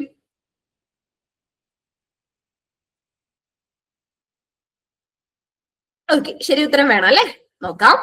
Yes, right answer is GB Shaw. GB Shaw ഒത്തിരി നല്ല വർക്ക് എഴുതിയിട്ടുണ്ട്. നമ്മുടെ ആംസ് ആൻഡ് ദി മാൻ ഒക്കെ ഉണ്ടല്ലോ, സെർജിയസ് എന്ന് പറയുന്ന ഒരു ഇമ്പോർട്ടന്റ് ആയിട്ടുള്ള സോൾജിയർ ഒക്കെ വരുന്നുണ്ട്. റയന്ന എന്ന ക്യൂട്ട് ഹീറോയിൻ ഒക്കെ വരുന്ന നമ്മുടെ ജോർജ് ബെർണാഡ് ഷോ ആണ് ഈ ഒരു ഡയലോഗ് പറഞ്ഞിട്ടുള്ളത്. ഓക്കെ, കുറച്ച് ചോദ്യങ്ങളും കൂടെ നമുക്കുണ്ട്. അപ്പൊ നാലാമത്തെ ക്വസ്റ്റ്യൻ ആണ്, ജൈനോ ക്രിറ്റിസിസത്തിൽ നിന്നുള്ളതാണ്. ജൈനോ ക്രിറ്റിസിസം എയിംസ് ടു, ഓപ്ഷൻസ് ഉണ്ട്. Understand specificity of women's writing as A product of sexism, adopt male models and theories, arise differences between male and female writing, understand women's writing as a fundamental aspect of female reality. So which would you will select? നമ്മുടെ A-line ഷോവാൾട്ടറിനെ നിങ്ങൾക്ക് അറിയാവോ? ഒരു violet colour book ഒക്കെ ഉണ്ട്, നമ്മുടെ literature of their road എന്ന് പറഞ്ഞിട്ട്. അതിനകത്ത് ജൈനോ ക്രിറ്റിസിസത്തെ കുറിച്ചാണ് റൈറ്റർ പറയുന്നത്, Showalter. Okay, yes, the right answer is option 4. Very good. The right answer, women understood women's writing as a fundamental aspect of female reality. അല്ലെ, ശരിക്കും ഒരു സ്ത്രീയുടെ ജീവിതം എന്ന് പറയുന്നത് ഒരു സ്ത്രീക്കായിരിക്കും ഏറ്റവും നല്ലപോലെ പറയാൻ പറ്റുന്നത്. കാരണം ഒരു പുരുഷന് എഴുതാൻ പറ്റില്ല എന്നല്ല, എഴുതി കഴിഞ്ഞാൽ അദ്ദേഹത്തിന്റെ ഊഹാപോഹങ്ങളും അദ്ദേഹത്തിന്റെ പ്രോബബിലിറ്റീസും ഒക്കെ ആയിരിക്കും എഴുതുന്നത്. ശരിക്കുള്ള ആ ലേഡിയുടെ ലൈഫ് ആ ലേഡിയാണ് ജീവിച്ചിട്ടുള്ളത്, അല്ലെങ്കിൽ വേറെയുള്ള ലേഡീസിനാണ് സിൻസിയർ ആയിട്ട് അതിലേക്ക് വിരൽ ചൂണ്ടാനും അതിലേക്ക് കൂടുതലായിട്ട് സംസാരിക്കാനും സാധിക്കുന്നത്. അപ്പൊ നമുക്കിനി അഞ്ചാമത്തെ ചോദ്യമാണ്. അഞ്ചാമത്തെ ചോദ്യത്തിന് ഒരു ഉത്തരം കൊടുത്തേ. The statement, one may be a poet without versing and a versifier without poetry was made by.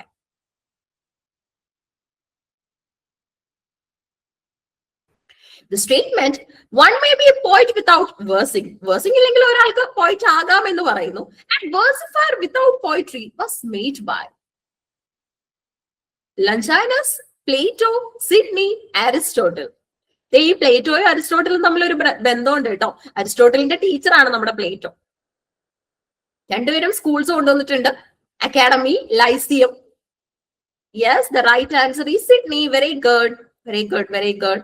So will move to the next question. ആറാമത്തെ ചോദ്യം.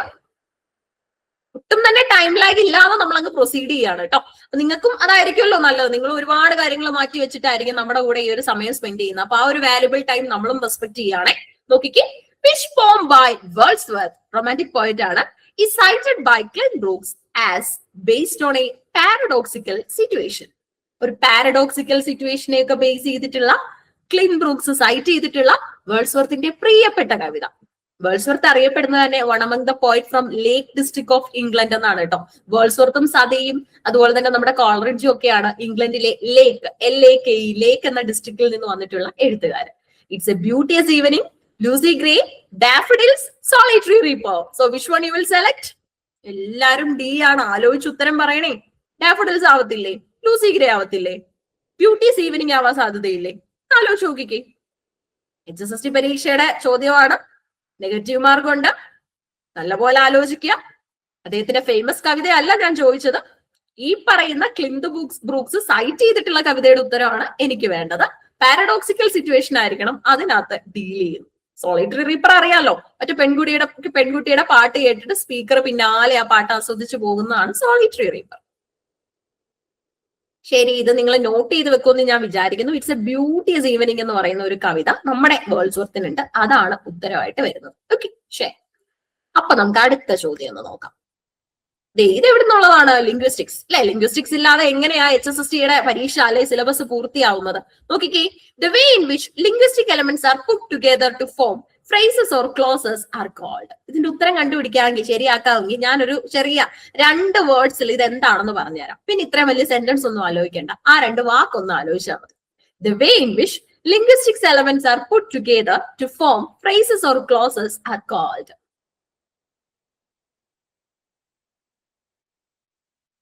Okay, syntax ആണ് പറയുന്നത്. നോക്കാം.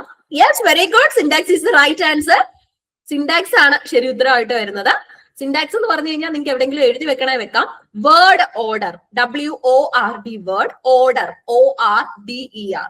വേർഡ് ഓർഡറിനെയാണ് നമ്മൾ എന്തെന്ന് പറയുന്നത്? സിൻടാക്സ് എന്ന് പറയുന്നത് കേട്ടോ. വേർഡ് ഓർഡർ എന്നാണ് സിൻടാക്സിന്റെ മീനിങ് വരുന്നത്.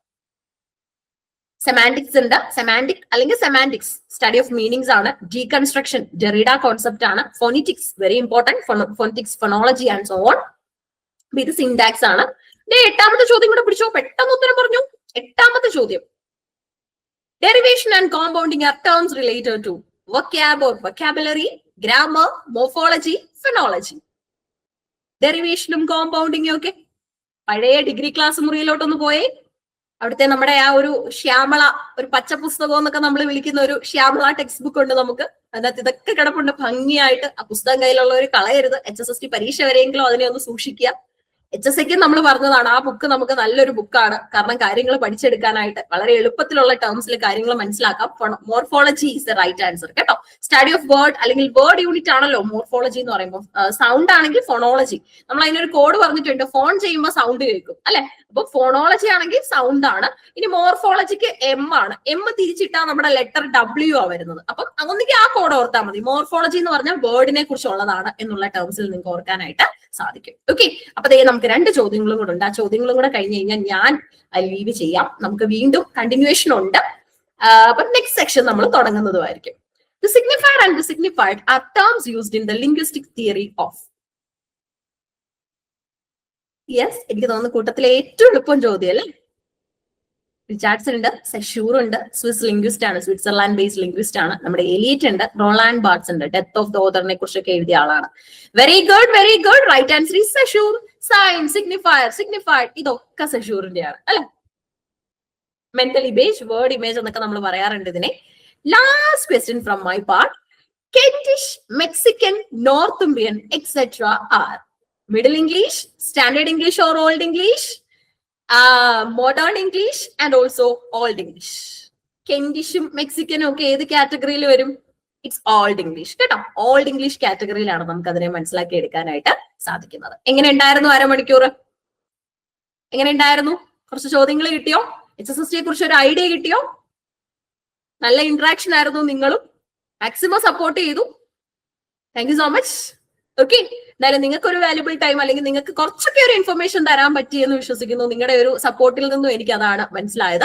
നമ്മുടെ സെക്ഷൻ നമ്മൾ കൂടുതൽ എനർജിയിൽ, ഹൈ എനർജിയിൽ കണ്ടിന്യൂ ചെയ്യാൻ പോവാണ്. നമ്മുടെ റിയ സാർ ഇപ്പൊ നമ്മളോടൊപ്പം ജോയിൻ ചെയ്യും. അപ്പൊ റിയ സാർ ആയിരിക്കും റിമൈനിങ് സെഷൻസ് എടുക്കുന്നത്. അപ്പം ഞാനും ത്രൂ ഔട്ട് ഇവിടെ ഉണ്ടായിരിക്കും. നിങ്ങൾക്ക് ഫാക്കൽറ്റീസ് എല്ലാം ഇവിടെ അവൈലബിൾ ആണ്. അപ്പം എന്ത് ഡൗട്ട് ഉണ്ടെങ്കിലും അവസാനവും അല്ലെങ്കിൽ ഇതിന്റെ ഇടയിലും ഒക്കെ ചോദിക്കാൻ സാധിക്കും. അതെല്ലാം ക്ലിയർ ചെയ്തായിരിക്കും നമ്മുടെ സെഷൻ അവസാനിക്കുന്നത്. All the very best. High പവറിൽ എല്ലാവരും പഠിച്ചോണം. Okay, thank you so much.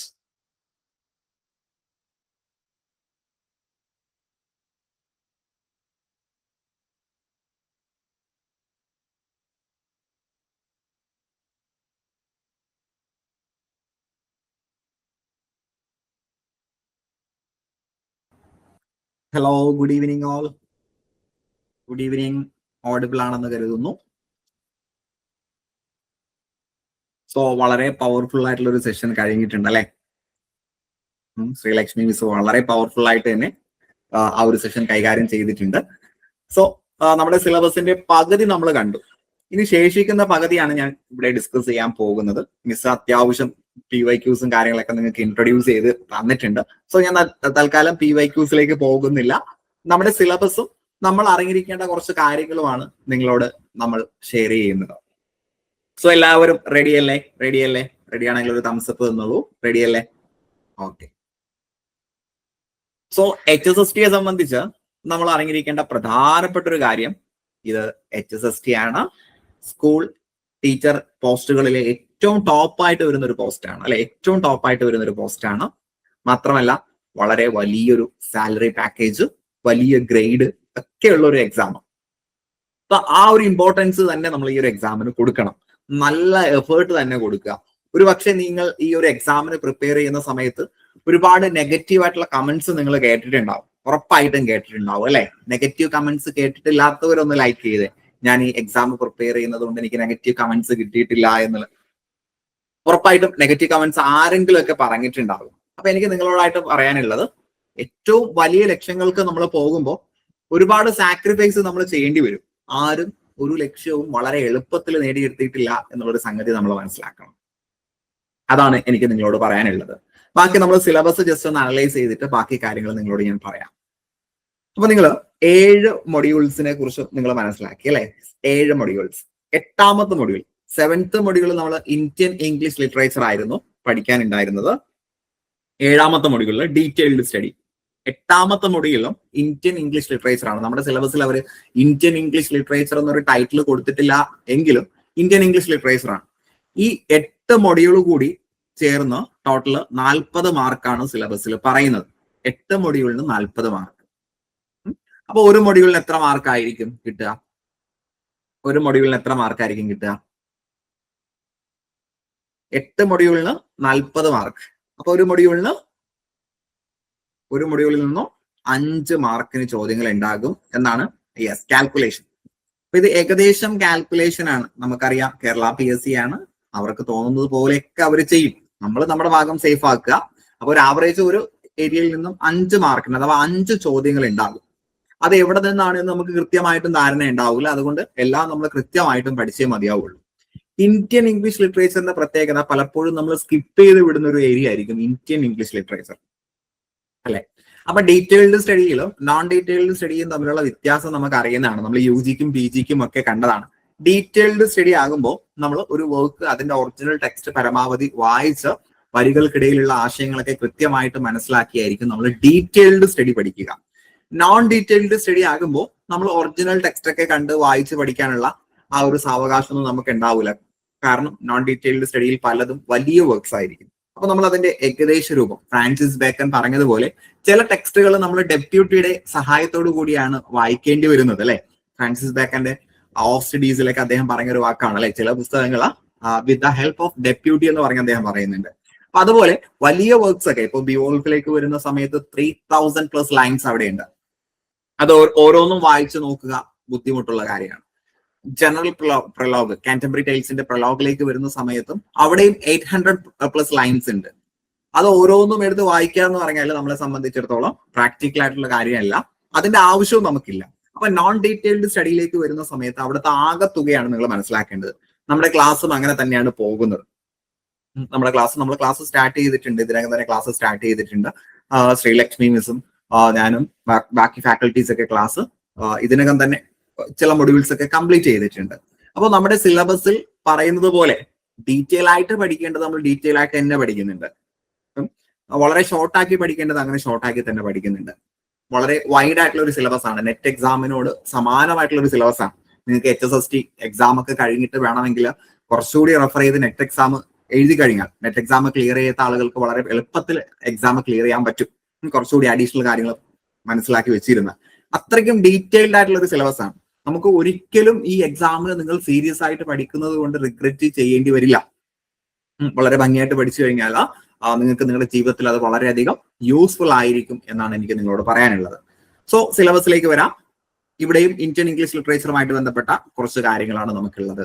Vijay ടെണ്ടുൽക്കറിന്റെ the court is in session, Mulk Raj ആനന്ദിന്റെ ദ അൺടച്ചബിൾ, രാജറാവുയുടെ the serpent and the rope, Anita ദേശായിയുടെ clear light of day, RK നാരായണന്റെ മാൽഗുഡി ഡേയ്സ്, സൽമാൻ റുഷ്ദിയുടെ മിഡ് നൈറ്റ് ചിൽഡ്രൻ.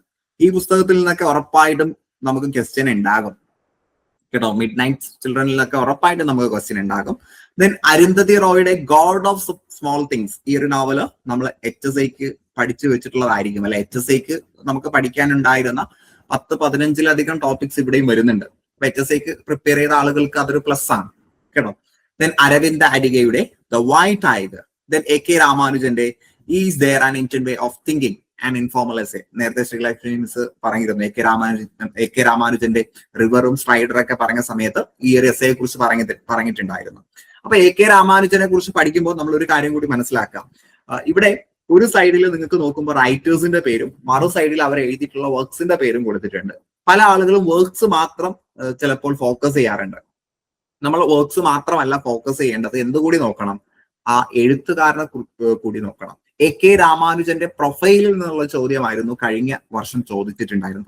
പ്രൊഫൈലിൽ നിന്നുള്ള ഒരു ചോദ്യം വന്നിട്ടുണ്ടായിരുന്നു. AK രാമാനുജൻ അദ്ദേഹത്തിന്റെ കവിതയുടെ പ്രത്യേകതകളെ കുറിച്ച് പറയുന്ന ഒരു ക്വസ്റ്റ്യൻ വന്നിട്ടുണ്ടായിരുന്നു. അപ്പൊ പ്രൊഫൈല് ശ്രദ്ധിക്കേണ്ടവ പ്രൊഫൈല് ശ്രദ്ധിച്ച് തന്നെ പോകണം. നമ്മുടെ ക്ലാസ്സുകളിലൊക്കെ അങ്ങനെ തന്നെയാണ് പോവുക. ആദ്യത്തെ ക്ലാസ്സിൽ നമ്മൾ ആദ്യം ആരെക്കുറിച്ച് പറയും, എഴുത്തുകാരനെ കുറിച്ച് പറയും, പിന്നീടാണ് ആ രചനയിലേക്ക് വരുന്നത്. അപ്പൊ വളരെ സിസ്റ്റമാറ്റിക് ആയിട്ട് തന്നെയാണ് നമ്മുടെ I+ന്റെ ക്ലാസ് ഒക്കെ മുന്നോട്ട് പോകുന്നത്. ഓക്കെ, അപ്പൊ മൊഡ്യൂൾ 8 വരെ 40 മാർക്കിനാണ്. ഇനി അങ്ങോട്ട് മൊഡ്യൂൾ 9 മുതൽ അങ്ങോട്ട് ഒരു 14 മൊഡ്യൂൾ വരെ 30 മാർക്കിനാണ്. ഏകദേശം മാർക്ക് ഡിസ്ട്രിബ്യൂഷൻ ഒക്കെ സെയിം ആണ്. എന്തിന്റെ അടിസ്ഥാനത്തിലാണ് അവർ ഈ മാർക്ക് ഡിസ്ട്രിബ്യൂഷൻ കൊടുത്തിരിക്കുന്നത് എന്ന് നമുക്ക് കൃത്യമായിട്ട് പറയാൻ കഴിയില്ല. PSC ആണല്ലോ, അവര് സിലബസിൽ കൊടുത്തിരിക്കുന്നത് പോലെ പഠിക്കുക എന്നുള്ളതല്ലാതെ നമുക്ക് അവിടെ ചോദ്യം ചെയ്യാൻ പറ്റില്ലല്ലോ. സോ മൊഡ്യൂൾ 9 അമേരിക്കൻ ലിറ്ററേച്ചർ ആണ്. അപ്പൊ നമുക്ക് ഫസ്റ്റ് മൊഡ്യൂളിൽ 18th സെഞ്ചുറി വരെയുള്ള കാര്യങ്ങളായിരുന്നു പഠിക്കാനുണ്ടായിരുന്നത്. ഓരോ മൊഡ്യൂൾ കഴിഞ്ഞ് വരുമ്പോഴും ചില വർക്ക്സിന്റെ ആ ഒരു വലിപ്പം ചെറുതാകുന്നതായിട്ട് നമുക്ക് കാണാൻ പറ്റും. കാരണം പണ്ട് കാലങ്ങളിൽ റൈറ്റേഴ്സ് വളരെ വിപുലമായി കുറച്ചുകൂടി ഡിസ്ക്രിപ്റ്റീവ് ആയിട്ടാണ് എഴുതിക്കൊണ്ടിരുന്നത്. കാലം കഴിയുന്നതിനനുസരിച്ച് എഴുത്തുകൾ ചുരുങ്ങാൻ തുടങ്ങി, കുറച്ചുകൂടി കോൺസൈസ് ആകാൻ തുടങ്ങി. അതനുസരിച്ച് തന്നെ നമുക്ക് വർക്ക്സ് ഇങ്ങോട്ട് വരുന്നതനുസരിച്ച് നോവലിന് വലിപ്പം ഉണ്ടാകും. അല്ലാതെ ഈ കവിതകളിലേക്കൊക്കെ വരുന്ന സമയത്ത് 300+ അല്ലെങ്കിൽ 1000+ എന്ന കൗണ്ട് കുറഞ്ഞ് ചിലപ്പോൾ ഒരു 100+ഓ അല്ലെങ്കിൽ 100ന് താഴെയോ ഉള്ള വരികളായിരിക്കും കവിതകളിൽ ഉണ്ടാവുക. അമേരിക്കൻ ലിറ്ററേച്ചറിൽ നിന്നും സ്ഥിരം ചോദ്യം വരാറുണ്ട്. വാൾട്ട് വിറ്റ്മാന്റെ out of the cradle endless rocking. Then Emily Dickinson, മരണത്തെ കുറിച്ചൊക്കെയാണ് അധികവും എമിലി ഡിക്കിൻസൺ എഴുതുക. എമിലി ഡിക്കിൻസന്റെ I felt a funeral. Then Robert Frost, നമുക്കറിയുന്ന ഏറ്റവും മോട്ടിവേറ്റിംഗ് ആയിട്ടുള്ള പല കവിതകളും എഴുതിയിട്ടുള്ള ഒരാളാണ് റോബർട്ട് ഫ്രോസ്റ്റ്. അദ്ദേഹത്തിന്റെ ഹോം ബറിയൽ നമ്മൾ HSIക്കും കണ്ടതാണ്, HSIക്കും പഠിച്ചതാണ്. ദെൻ വാലസ് സ്റ്റീഫൻസിന്റെ സൺഡേ മോർണിംഗ്, എഡ്ഗർ അലൻ പോയുടെ ദ റാവൻ, വളരെ രസകരമായിട്ടുള്ള ഒരു കവിതയാണ്. കഴിഞ്ഞ വർഷം ഇതിൽ നിന്ന് ചോദ്യങ്ങളൊക്കെ വന്നിട്ടുണ്ട് കേട്ടോ. ദെൻ മായ ആന്റലിയുടെ ഫിനോമിനൽ വുമൻ, യുഗി ഒനൈലിന്റെ എംപറർ ജോൺസ്, ടെന്നീസ് വില്യംസിന്റെ ദ ഗ്ലാസ് മെനാജറെ. HSIക്ക് കണ്ടതല്ലേ, HSIക്ക് പഠിച്ച ഒരു പ്ലേ ആണ് ടെന്നീസ് വില്യംസിന്റെ the glass menagerie. Then module 10 ഈ ഇംഗ്ലീഷ്, നമ്മുടെ അമേരിക്കൻ ഇംഗ്ലീഷ് ലിറ്ററേച്ചറുമായിട്ട് ബന്ധപ്പെട്ട തന്നെ നോൺ ഡീറ്റെയിൽഡ് സ്റ്റഡിയാണ് നമുക്ക് ഇവിടെ കാണാൻ സാധിക്കുന്നത്. ഇവിടെ കുറച്ച് എസ്സേസിൽ നിന്ന് സ്റ്റാർട്ട് ചെയ്യുന്നുണ്ട്. എമേഴ്സന്റെ സെൽഫ് റിലയൻസ്. എസ്സേസ് കുറച്ചുകൂടി നമുക്ക് വായിക്കാൻ സുഖമാണ്. നോവല് പ്ലേയിലേക്ക് വരുന്ന സമയത്ത് അവിടെ ക്യാരക്ടേഴ്സ്, അവിടുത്തെ സിമ്പിൾസ് ഒക്കെ നമ്മൾ എന്ത് ചെയ്യണം, കുറച്ച് അനലിറ്റിക്കൽ ആയിട്ട് ചിന്തിക്കേണ്ടി വരും. എന്നാൽ എസ്സേയിൽ കാര്യങ്ങൾ അവിടെ വളരെ വ്യക്തമായി തന്നെ കൊടുത്തിട്ടുള്ളത് കൊണ്ട് തന്നെ എസ്സേ കുറച്ചുകൂടി പഠിക്കാൻ എളുപ്പമാണ് അല്ലെ. അപ്പൊ നമ്മൾ പരമാവധി ഒറിജിനൽ എസ്സേ തന്നെ വായിച്ചു നോക്കണം. ചെറിയ ചെറിയ എസ്സേസ് ആണെങ്കിൽ നമ്മൾ ക്ലാസ്സിൽ തന്നെ ഒറിജിനൽ എസ്സേ പ്രൊവൈഡ് ചെയ്യും. അതല്ല എങ്കിൽ വളരെ ഇമ്പോർട്ടന്റ് ആയിട്ടുള്ള കോഡ്സ് ഒക്കെ വെച്ചുകൊണ്ട് തന്നെ ആയിരിക്കും നമ്മൾ ക്ലാസ് പ്രൊവൈഡ് ചെയ്യുന്നത്. ഓക്കെ, ദെൻ അടുത്തത് ആർതർ മില്ലറിന്റെ ഡെത്ത് ഓഫ് എ സെയിൽസ്മാൻ എന്ന് പറയുന്ന ഒരു പ്ലേ. അതും നമ്മൾ എവിടെ പഠിച്ചിട്ടുണ്ട്? HSIക്ക് പഠിച്ച സാധനമാണ് ആർതർ മില്ലറിന്റെ death of a salesman. Then A.E. കമ്മിങ്സിന്റെ ബഫലോ ഹിൽസ് വളരെ ഫേമസ് ആണ് അല്ലെ. അലൻ ഗിൻസ്ബർഗിന്റെ അമേരിക്ക, ഗേർട്രൂഡ് സ്റ്റൈനിന്റെ ഡോട്ടർ, ദെൻ ഹാവ്തോണിന്റെ സ്കാർലറ്റ് ലെറ്റർ. സ്കാർലറ്റ് ലെറ്റർ ഒക്കെ വളരെ ഫേമസ് ആണ് അല്ലെ. നഥാനിയൽ ഹാവ്തോണിന്റെ സ്കാർലറ്റ് ലെറ്ററിനെ കുറിച്ച് കേട്ടിട്ടില്ലാത്ത ആളുകൾ ഉണ്ടാവില്ല. അപ്പൊ നമ്മൾ നോവലൊക്കെ വായിക്കുന്ന സമയത്ത് കുറച്ചുകൂടി ക്യാരക്ടേഴ്സിനെ കുറിച്ചൊക്കെ മനസ്സിലാക്കണം, അതിലെ പ്രധാനപ്പെട്ട ഈവന്റ്സും ഇൻസിഡൻസ് ഒക്കെ മനസ്സിലാക്കണം, ദെൻ പ്രധാനപ്പെട്ട കോഡ്സ് മനസ്സിലാക്കണം. അങ്ങനെയുള്ള കാര്യങ്ങളൊക്കെ ചെയ്യണം. നമ്മൾ വെറുതെ സമ്മറി നോക്കി പോവുകയല്ല ചെയ്യേണ്ടത്. ചില ആളുകൾ ചെയ്യുന്ന അബദ്ധം എന്ന് പറയുന്നത് അതാണ്. വെറുതെ സമ്മറി നോക്കി പോവുക. വെറുതെ സമ്മറി നോക്കി പോയിട്ട് കാര്യമില്ല. ചോദ്യം അറിഞ്ഞു തന്നെ പഠിക്കണം. നേരത്തെ മിസ് ക്വസ്റ്റ്യൻസ് പ്രൊവൈഡ് ചെയ്തപ്പോൾ നിങ്ങൾക്ക് മനസ്സിലാകും ഏതൊക്കെ നിലവാരത്തിലാണ് ചോദ്യം വന്നിട്ടുള്ളത്. അപ്പോൾ നമുക്ക് ഈ കഴിഞ്ഞ വർഷം 2025 HSI ഇംഗ്ലീഷ് പരീക്ഷ നടന്നിട്ടുണ്ടായിരുന്നു അല്ലെ. HSI ഇംഗ്ലീഷ് പരീക്ഷ അറ്റൻഡ് ചെയ്തവരുണ്ടോ? HSI ഇംഗ്ലീഷ് പരീക്ഷ, HSI English exam. How was the questions? Questions എങ്ങനെ ഉണ്ടായിരുന്നു?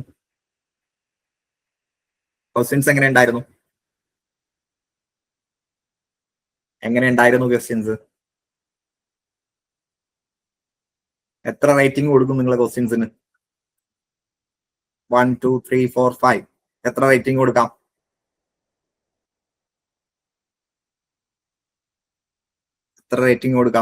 നമുക്കൊരു 5 സ്റ്റാർ റേറ്റിംഗ് ഒക്കെ കൊടുക്കാൻ പറ്റുന്ന ക്വസ്റ്റ്യൻസ് ആണ് അല്ലെ. അങ്ങനെയുള്ള ചോദ്യങ്ങളാണ് HSI ഇംഗ്ലീഷിലുള്ളത് പോലുള്ള ചോദ്യങ്ങളാണ് നല്ലത്. അതിന് മുന്നേ നടന്ന പരീക്ഷകളിലൊക്കെ നമ്മൾ കണ്ടിട്ടുള്ളത് വളരെ നിസാരമായിട്ടുള്ള കാര്യങ്ങൾ എടുത്ത് ചോദിക്കുകയാണ്. ഇപ്പൊ ഒരു പ്ലേ അല്ലെങ്കിൽ ഒരു നോവലില് അതിലെ സെൻട്രൽ ക്യാരക്ടർ ഒരു ഹോട്ടലിൽ വന്ന് ഭക്ഷണം കഴിച്ചിട്ടുണ്ടായിരുന്നു. ആ ഹോട്ടലിന്റെ പേരെന്താണ്? ഡെത്ത് ഓഫ് എ സെയിൽസ്മാനിൽ നിന്ന് ചോദിച്ചിട്ടുള്ള ഒരു ചോദ്യം അങ്ങനെ ആയിരുന്നു അല്ലെ. അതൊക്കെ വളരെ മൈന്യൂട്ട് ആയിട്ടുള്ള ഡീറ്റെയിലിംഗ് ആണ്. ഒരു ലിറ്ററേച്ചർ സ്റ്റുഡന്റിനെ സംബന്ധിച്ചിടത്തോളം അത് അറിയേണ്ട ഒരു ആവശ്യമില്ല.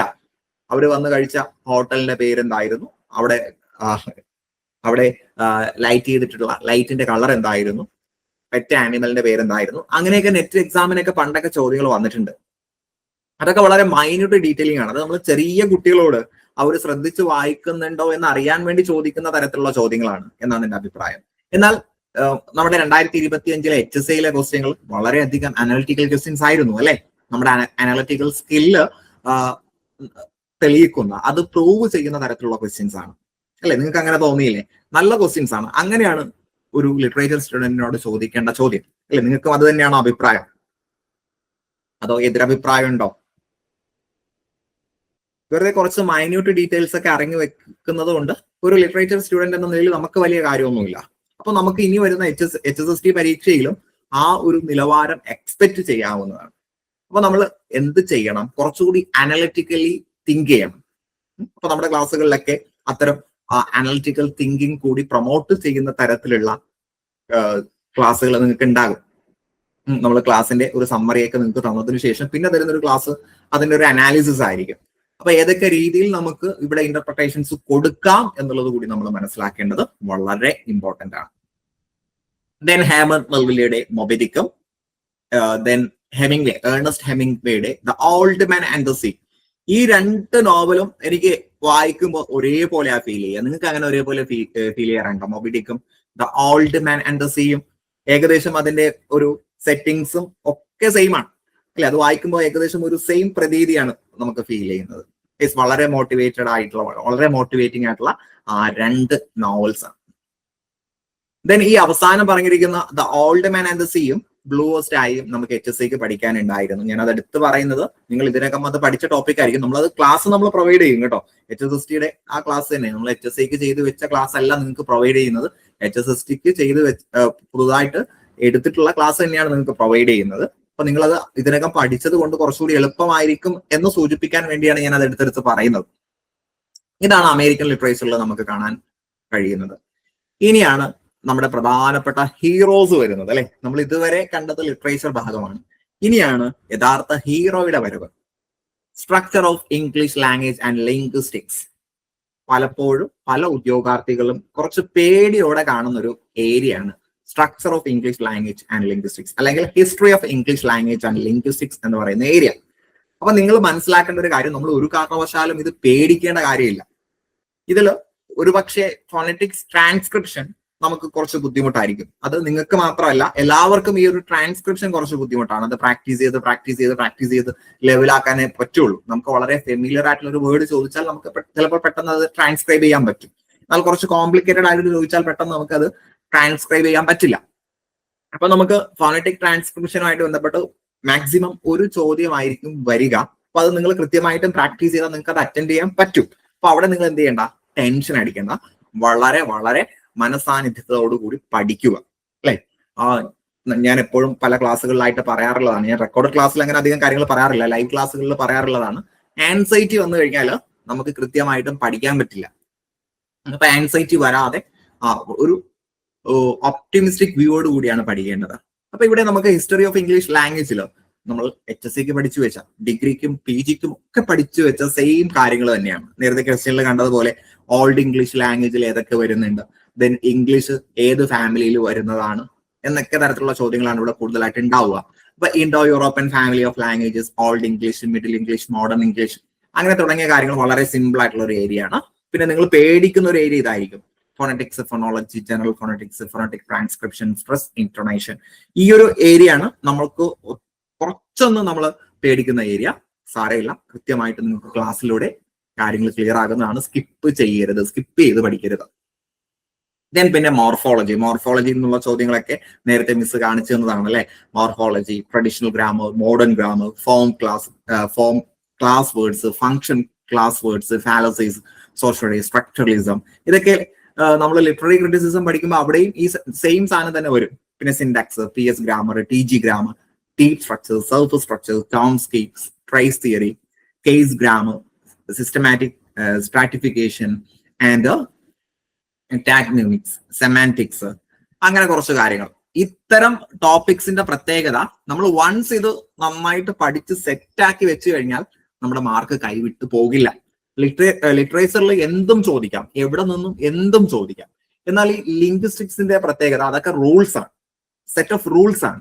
ഈ സെറ്റ് ഓഫ് റൂൾസ് നിങ്ങൾ പഠിച്ച് റെഡിയാക്കി വെച്ച് കഴിഞ്ഞാൽ നിങ്ങളുടെ മാർക്ക് കയ്യിൽ നിന്ന് പോകില്ല എന്നൊരു പ്ലസ് പോയിന്റ് ഇവയ്ക്കുണ്ട്. അത് നമ്മൾ പലപ്പോഴും മറന്നു പോകുന്ന ഒരു കാര്യമാണ്, അല്ലെ? ലിറ്ററേച്ചറിൽ എവിടെയെങ്കിലും അരികും മൂലയിൽ നിന്നും എന്തെങ്കിലുമൊക്കെ എടുത്ത് ചോദിച്ച് നമ്മളെ കുഴപ്പിക്കാൻ പറ്റും. ലിംഗ്വിസ്റ്റിക്സിൽ ആ ഒരു കൃത്യമായ ഫ്രെയിം വർക്ക് നമ്മൾ ഫെമിലിയർ ആക്കി വെച്ച് കഴിഞ്ഞാൽ ഒരിക്കലും നമുക്ക് അൺഫെമിലിയർ ആയിട്ടുള്ള ക്വസ്റ്റ്യൻസ് ഇവിടെ നിന്ന് വരില്ല. അപ്പൊ ആ രീതിയിൽ തന്നെ നമ്മൾ പഠിക്കണം. ദെൻ ഞാൻ എപ്പോഴും പറയാറുള്ളത് പോലെ നമ്മുടെ സിലബസ് കുറച്ച് വലുതാണ്. പക്ഷെ സിലബസിൽ ചില ചെറിയ കവിതകൾ വരാറുണ്ട്, അല്ലെ? ചെറിയ ഇപ്പൊ പൈഡ് ബ്യൂട്ടി 11 വരികൾ മാത്രമേ ഉള്ളൂ ആ ഒരു കവിതയിൽ. അതുപോലെ വളരെ സിമ്പിൾ ആയിട്ടുള്ള ടോപ്പിക്സും വരാറുണ്ട്. അത് നമ്മൾ ഇഗ്നോർ ചെയ്യരുത്, അല്ലെ? നിങ്ങൾ സിലബസ് വലുതാണ് എന്ന് പറഞ്ഞ് ടെൻഷൻ അടിക്കുന്ന അതേ നിങ്ങൾ തന്നെ എന്തും ചെയ്യണം, സിലബസിൽ സിമ്പിൾ ആയിട്ടുള്ള ഏരിയാസ് ഉണ്ട് എന്ന് കരുതി സമാധാനിക്കണം, അല്ലെ? രണ്ട് ഇമോഷൻസും നമുക്ക് വേണ്ടേ, ബാലൻസ് ചെയ്യണ്ടേ, അല്ലെ? ഒരു ഇക്വിലിബ്രിയം വേണ്ടേ? നിങ്ങൾ ടെൻഷൻ അടിച്ചോളൂ. അതോടൊപ്പം തന്നെ സിലബസിൽ വളരെ കുഞ്ഞു കവിതകളുണ്ട്, ചെറിയ വർക്ക്സ് ഉണ്ട്. ഫ്രാൻസിസ് ബേക്കന്റെ എസ്സേക്ക് വെറും 1.25 പേജ്, A4 സൈസ് അല്ല ഞാൻ പറയുന്നത്, ചെറിയൊരു പുസ്തകത്തിന്റെ 1.25 അല്ലെങ്കിൽ മാക്സിമം 1.5 മാത്രം വലുപ്പമുള്ള എസ്സേസ് ആണ് ഫ്രാൻസിസ് ബേക്കന്റെ എസ്സേ. നമുക്ക് പഠിക്കാനുള്ള പല എസ്സേയും ചെറിയ എസ്സേസ് ആണ്. ചെറിയ കവിതകളുണ്ട്, 10ഉം 11ഉം വരികളുള്ള കവിതയുണ്ട്, 50ൽ താഴെ വരികളുള്ള കവിതയുണ്ട്. അതും ഉണ്ട് എന്ന് നമ്മൾ മനസ്സിലാക്കണം, അല്ലെ? ഒരു ബാലൻസ് ചെയ്ത് തന്നെയാണ് നമ്മൾ കാര്യങ്ങൾ മനസ്സിലാക്കേണ്ടത്. അപ്പൊ അതിൽപ്പെട്ട ഏറ്റവും നമുക്ക് സിമ്പിൾ ആയിട്ടുള്ള ഒരു മൊഡ്യൂൾ ആയിരിക്കും ഇംഗ്ലീഷ് ലാംഗ്വേജ് ടീച്ചിങ്. അതിനകത്ത് സംശയമുണ്ടോ? English language teaching പേടിയുള്ളവരുണ്ടോ?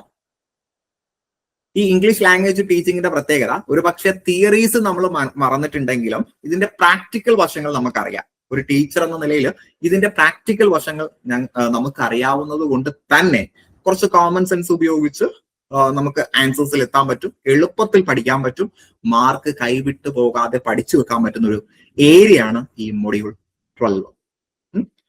സോ ഇവിടെ നിന്നുള്ള മാർക്ക് ഒരിക്കലും കളയരുത്. ഇവിടെ നിന്ന് ഒരു 5 മാർക്ക് ഉണ്ടാകും, കളയരുത്. So key concepts in ELT, ESL, EFL, mother tongue interference, ഇതൊക്കെ പ്രത്യേകം എടുത്ത് പഠിക്കേണ്ട ആവശ്യമില്ലാത്ത ടോപ്പിക്കാണ്. നിങ്ങളെ കൃത്യമായിട്ടും ആ കാര്യങ്ങൾ സെറ്റ് ആക്കി തരും. മെത്തേഡ്സ് ഓഫ് ടീച്ചിങ് പല മെത്തേഡ്സ് ഉണ്ട്, like GTM, grammar translation method, direct method, audio visual method, suggestopedia, community language learning തുടങ്ങിയ കാര്യങ്ങൾ. ദെൻ ഒരു പ്യുവർ എഡ്യൂക്കേഷണൽ സൈക്കോളജി എന്ന് പറയാൻ പറ്റുന്ന സാധനം ഇതാണ്. Learning theories, behaviourism, cognitivism, constructivism. Then learner factors പഠിതാവ്, ഇപ്പോൾ വിഷ്വൽ ലേണേഴ്സ്, ഓഡിറ്ററി ലേണേഴ്സ് ഒക്കെ ഉണ്ടാവില്ലേ, അത്തരത്തിലുള്ള കാര്യങ്ങൾ. ടീച്ചിങ് എയ്ഡ്, ICT, വളരെ വളരെ സിമ്പിൾ ആയിട്ടുള്ള കാര്യങ്ങളാണ് അല്ലെ. നമ്മൾ കേട്ട് നമുക്ക് മനഃപ്പാടമായ പല കാര്യങ്ങളും ഇവിടെ ഉണ്ടാവും. പിന്നെ വിവിധ തരത്തിലുള്ള പരീക്ഷകൾ, type of test, tools of evaluation, error analysis, remedial teaching തുടങ്ങിയ കാര്യങ്ങളാണ് മൊഡ്യൂൾ 12. അപ്പൊ നമുക്ക് വളരെ എളുപ്പമുള്ള, ഒരിക്കലും മാർക്ക് കൈവിട്ട് പോകാൻ സാധ്യത കുറഞ്ഞൊരു മൊഡ്യൂളാണ് മൊഡ്യൂൾ 12. ദെൻ മൊഡ്യൂൾ 13 ആണ് നമ്മൾ കുറച്ച് ഭീതിയോടെ കാണുന്ന മറ്റൊരു മൊഡ്യൂളാണ് ലിറ്റററി ക്രിറ്റിസിസവും theory. Literary criticism and theory.